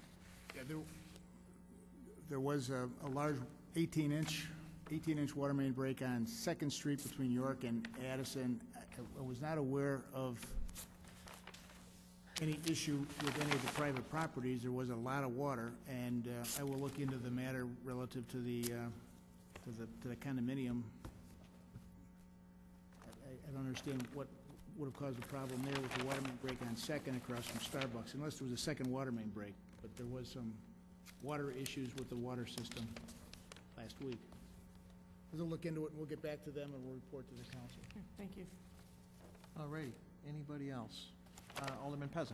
Sure, I just wanted to mention 2 opportunities we could take advantage of this weekend. I think they're both, it's gonna be a tough one. I'm sorry they're on the same day, but the Elmhurst Garden Walk and Fair is this weekend. It's Sunday. It begins in beautiful Wilder Park, sponsored by the Garden Club, and also the Vintage Baseball Game, sponsored by the Elmhurst Historical Museum.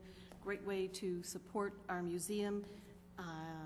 I have not been able to attend this, but I heard it's a lot of fun. There's a great lineup. There's probably going to be some great players. So something for everyone. Great things to do this weekend at Elmhurst. So hopefully people will support them both. Thank you, Alderman Pezza. Alderman Morley. I'd like to ask, or I would ask City Manager Borchert. He mentioned it in his reduction in services speech a little bit ago, but typically when we have a large storm in Elmhurst and there's a lot of tree branches down and the like, the city, as a service to its residents, will pick up branches and stuff that has fallen down, and typically the residents just pull them out to the curb. I know it's taking longer than usual due to the balance of how much staff we can put on it, but is it still the city intent? I have received a couple of phone calls from residents. Is it still the city's intent to pick that up for free? Yes, it is, and there shouldn't be too much left yet this week. It should be all completed at the tail end of this week. Great, thank you.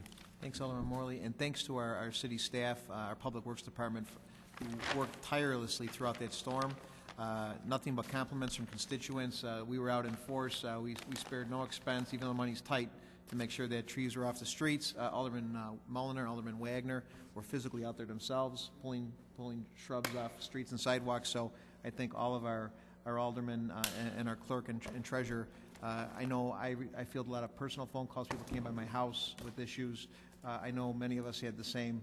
And we are not ComEd, although we definitely had to sit down with them and voiced our concerns. I was there personally, and I commend all the staff, even our police chief and fire chief and city manager. We let them know where we were heard, let's put it that way. And we will have answers within a couple of weeks. And we are very much in the corner of our constituents. Unfortunately, we are not ComEd, but we definitely have a voice, and they definitely heard us. So, and if they don't respond, we will be taking action as well, too. I can promise you that. So, with that, I ask for a motion to adjourn. Alderman Mulliner, Alderman Morley, all in favor? Aye. We're adjourned. Thank you.